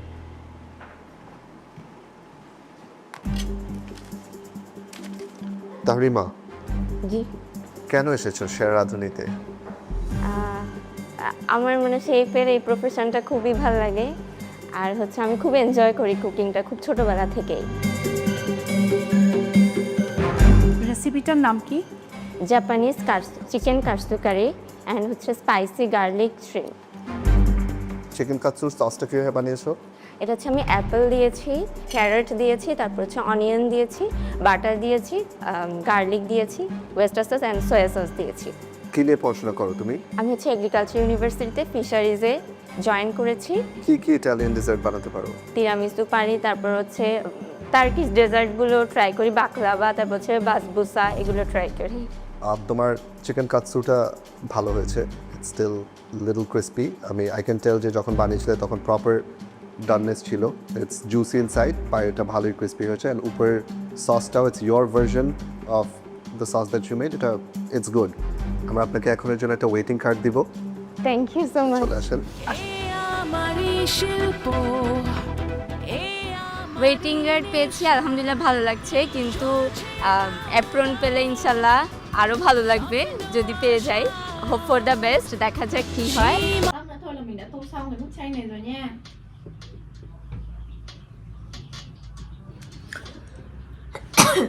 Và như vậy là mình đã tô được một nửa ở cái phần này rồi, và mình sẽ cố gắng tô nốt một nửa nữa nha.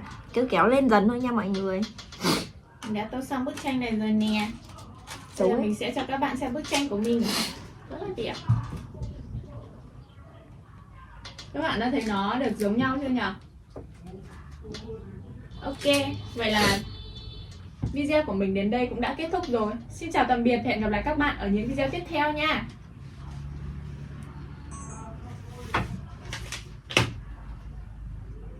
Mọi nguyên nha.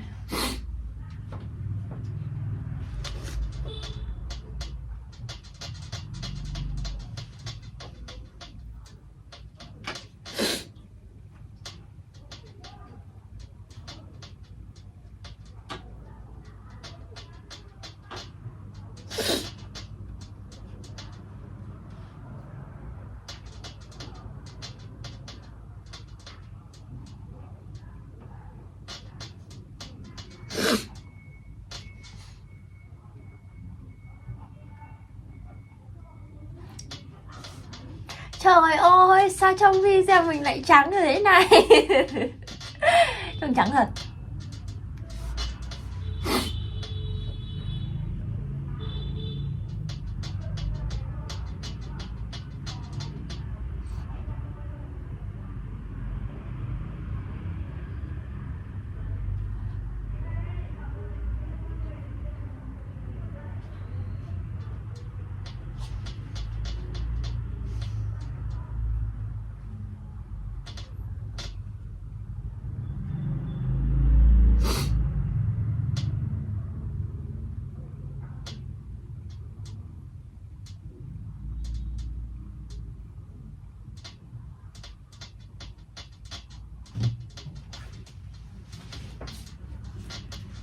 Đúng nha coi.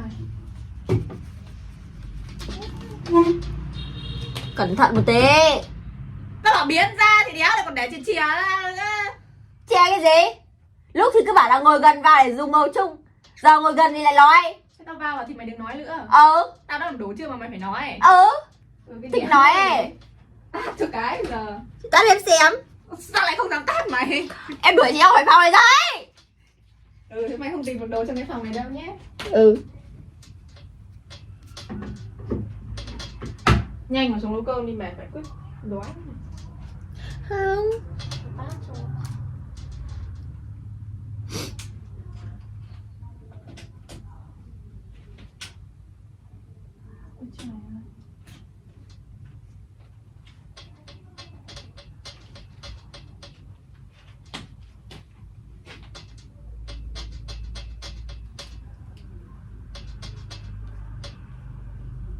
Chưa là cái này 43, sợ quá.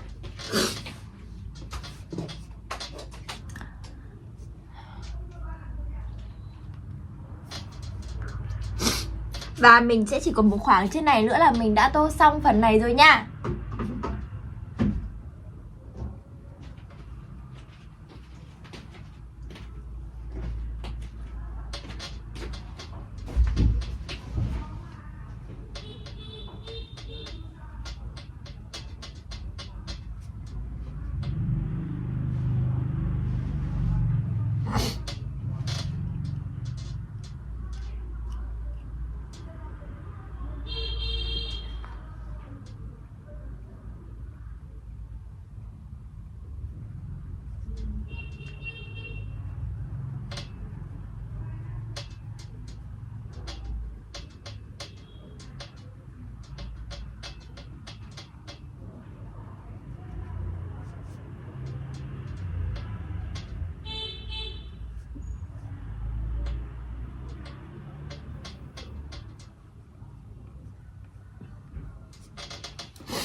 Và như vậy là mình đã sử dụng xong màu cam vàng để tô phần giữa này rồi. Và tiếp tục mình sẽ dùng màu cam nha. Mình sẽ dùng màu cam để tô cái phần gần đuôi này nhá. Và mình cũng sẽ bắt đầu tô từ dưới lên trên.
Và các bạn ơi, các bạn có thể thấy là mình chỉ có một khoảng nhỏ nữa thôi là mình đã tô xong rồi đúng không? Đó chính là phần đuôi nhá.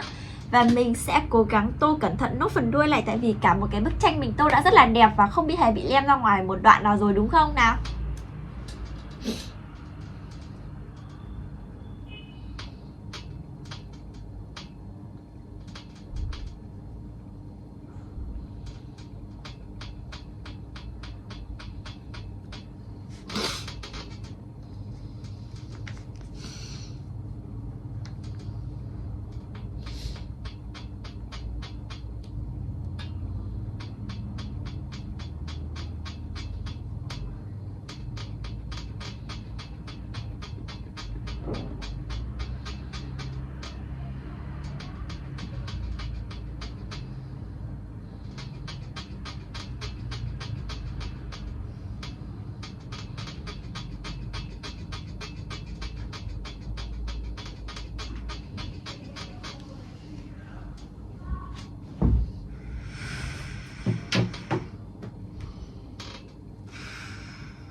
Thờ đéo gì như hấp hối thế?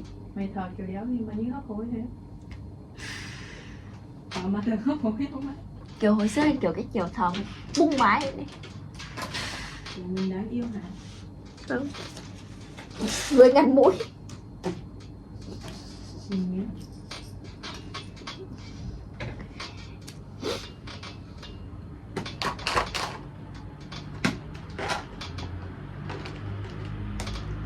Trai anh.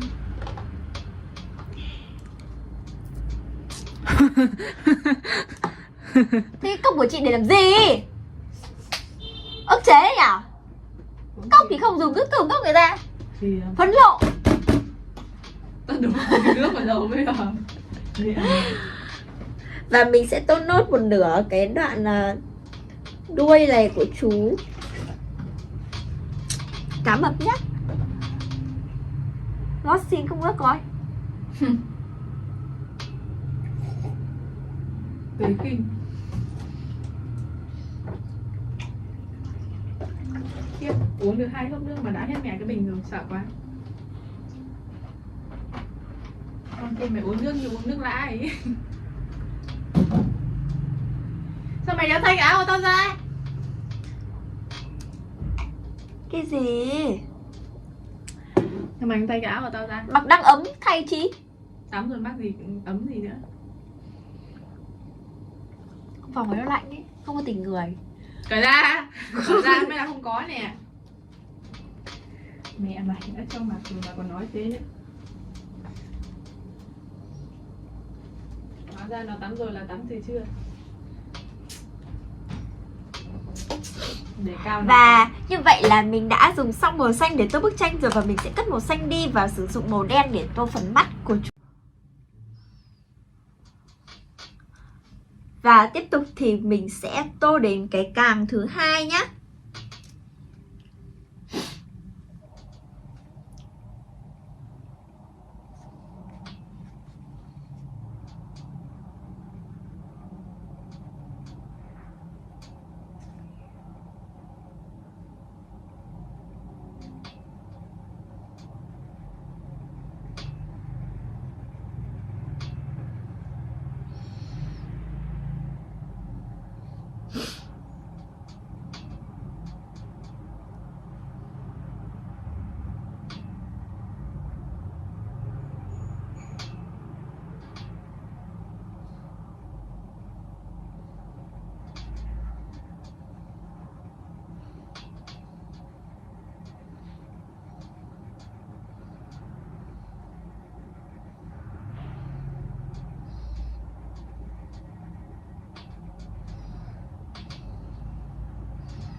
Và mình đã tô xong hai cái càng của chú tôm này rồi, và mình sẽ tiếp tục sử dụng màu cam này để tô phần đầu của chú tôm luôn nhé.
Và mình sẽ chỉ còn một khoảng này nữa là mình đã tô xong phần đầu của chú tôm.